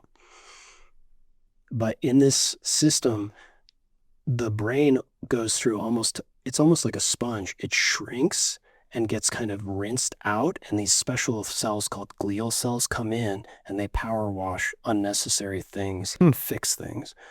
Well, what happens, as I said before, when you're not making enough sleepy time hormone and melatonin and you're not resting, you're building up waste. So that brain injury that you've had is not being repaired. That makes sense. And one of the fascinating studies that I looked at was by Bennett Amalo. He's the dude who looked at football players who he found out had what was called chronic traumatic encephalopathy. Right, CTE. Mm-hmm. So a lot of football players, when they were eventually committing suicide, started shooting themselves in the chest. Yep. So that they could still preserve their brain. I mean, morbid. Right. But why would somebody who had no history of violence suddenly be going into a history of violence? And what his conclusion is the damage to the brakes, which is the cortex, to the lower brains, right, the more reptile brains, is so dysfunctional that they've lost their brakes. And that's why they end up in those situations. And the brains aren't healing. And that's the thing. There's still so much that we don't know. Is it one blast that would cause this? Is it multiple ones? For instance, just to kind of throw this out here to somebody who's not an infantryman, I was thinking about this today. On November 10th, 2007, we celebrated Marine Corps birthday at Diwania, Camp Lejeune. And the Mahdi Army decided to shell the shit out of us that night. Not shell Marine Corps birthday. They didn't know we were having the birthday celebration. They were trying to convince the Poles to get the back behind the walls after my team and I had gone down there to push them out into the city and fight. So that's the goal of an insurgent, is to get in your mind. Sure. They can't win on a battlefield, but this is the battle, right? Mm-hmm. So the Marine Corps birthday party is getting fucked up, and my friend Seth Molden and I have been under fire many times before. I've been shot by 155. These are 60s. There's some 120s. There's some Katyusha rockets, but they're not aiming at us on this basketball court. They're like indiscriminate. No, there's a few rounds dropping short. They're aiming at the water treatment plant, the helicopter landing pads where all the Polish helicopters are, and maybe the fuel pods. Well, I'm there in this scud bunker, which is like a cement bunker that's 3 feet tall and is low, and it's meant for indirect fire just like this. But I'm with people who help me every day by taking care of my medical supplies and my chow and my fuel. They have never been in any kind of fire like this, and they're terrified. Seth and I are laughing our asses off, so we run out while the CRAM is going off saying, incoming, incoming, incoming, to save the cake and a few pieces of steak. And they think we're crazy, right? So for them, that's a traumatizing experience. For me, it's a Marine Corps birthday that I won't forget. And you're going to mess with our Marine Corps birthday. Dude, I love that. However, the one thing that we all have in common is that especially the closer the rounds are to hitting you, even if they don't tear you to pieces, is that they're shaking you and they're shaking your brain. So it could be also that just a lot of little events are also doing damage. Death by 1,000 cuts. Yes. Right. Yes. Holy crap. So now that I've added, okay, if you're not sleeping, you're not removing waste, you also have lead, which is making it harder to rebuild those connections. If you even have a tweaked neck, right, from maybe just being in a car crash here on I-5, that means the waste system isn't getting things out and the nutrients up. It's this system that we all have, whether it's at peace or war, is very delicate. And again, I'm not, like more so than anybody else on planet Earth or in this country, we can't speak for the Earth, but like as Americans, like we want to see war less than anybody else out here. Like it's bad news, but only the dead have seen the end of it. So how are we going to prepare the current generation who are there and who comes after now knowing these things that we can't hide from? Like you may not want to hear these things that Josh and I have to say, but we're not geniuses. All we did was assemble the science in history, in my story and my body to show that there seems to be a much tighter narrative of what's going on. And now we're going to have to do something about it. We got to look in the mirror, right? We got to figure out what's going on. And now that we know that there's a problem that exists, I like that your book does not proselytize. It does not try to beat people over the head with stuff. Thanks, Bob. Yeah. If I may, in closing, what I'd like to do is read a very poignant portion of the book that was towards the end, and then I'd like to turn it over to you for comments as well. But before I read this, I want to thank everybody. This will be my sign off because I'll stop talking after this. I want to thank everyone for working through this interview with us. This has been fascinating. Been one hell of a journey to sit down with you and go through your years of service, your decades of commitment to this. And then thank you for being vulnerable with us. I think that that's really important to be able to have men of your caliber, Americans of your caliber, to sit down and say, I'm not okay, and I need to figure out why. And so telling other people that, to look inside and then work on themselves, I think that is what, to me, masculinity looks like and what being an adult looks like, and the empath that I am. So with that, I'm going to finish with this quote from the book. First and foremost, as we rethink what constitutes the violence of war, we also need to rethink how we define the human and financial costs of war. Taking the slow violence of war seriously alongside the acute injuries associated with the traditional violence of war requires a new type of defense accounting that includes both the resources to mitigate exposures on the front end and the money to underwrite long-term health benefits for veterans on the back end. This new accounting will require substantial financial commitments to veterans in order to avoid the kind of narrow-minded nickel and diming that exposed veterans face today. For every dollar we as a society spend on technology and material to exercise acute violence on an enemy, we must also set aside a significant sum for the long-term care of both the service personnel who train for and deliver or support that violence and the people living in the regions at the wrong end of that violence. With that, I'd like to thank Alex Lemons, my friend, for coming on this show and talking about his book, Warbody, and explaining your entire service and history to us. And so with that, I'd like to turn over the final word to you, Alex. Well, thank you again for the opportunity, man. It's I'm still finding the whole experience of writing the book and reflecting on it, and also like our wartime surreal at times, but the reason why I stepped out into the light is I'm a very private person. I do not like getting on camera. I don't want to be doing this. But the book is in service of us because there's no way in hell I can be the only one. And the more that I have thought about this, it's not simply our generation that went through the terror wars. We have a whole section of the book devoted to discussing Gulf War illness and Gulf War syndrome, because a lot of the guys who were there in 91 and that generation, Gen X, they've been kind of forgotten. Mm-hmm. But you could take our great grandfathers who fought in the First World War, and this is a Brody helmet. So this is from the 91st Division, nothing but a bunch of cowpokes and drugstore draftees. So this was in the trenches. It's the same damn principle, in their time, they called it shell shock, from just being in these trenches, just getting bashed by mortars and artillery for days on end, and they would shake around and their brains would bake. But they were also experiencing PTSD, and at the same time, the whole atmosphere was filled with God knows how much gunfire and heavy metals from everything being blown up. So they had war bodies.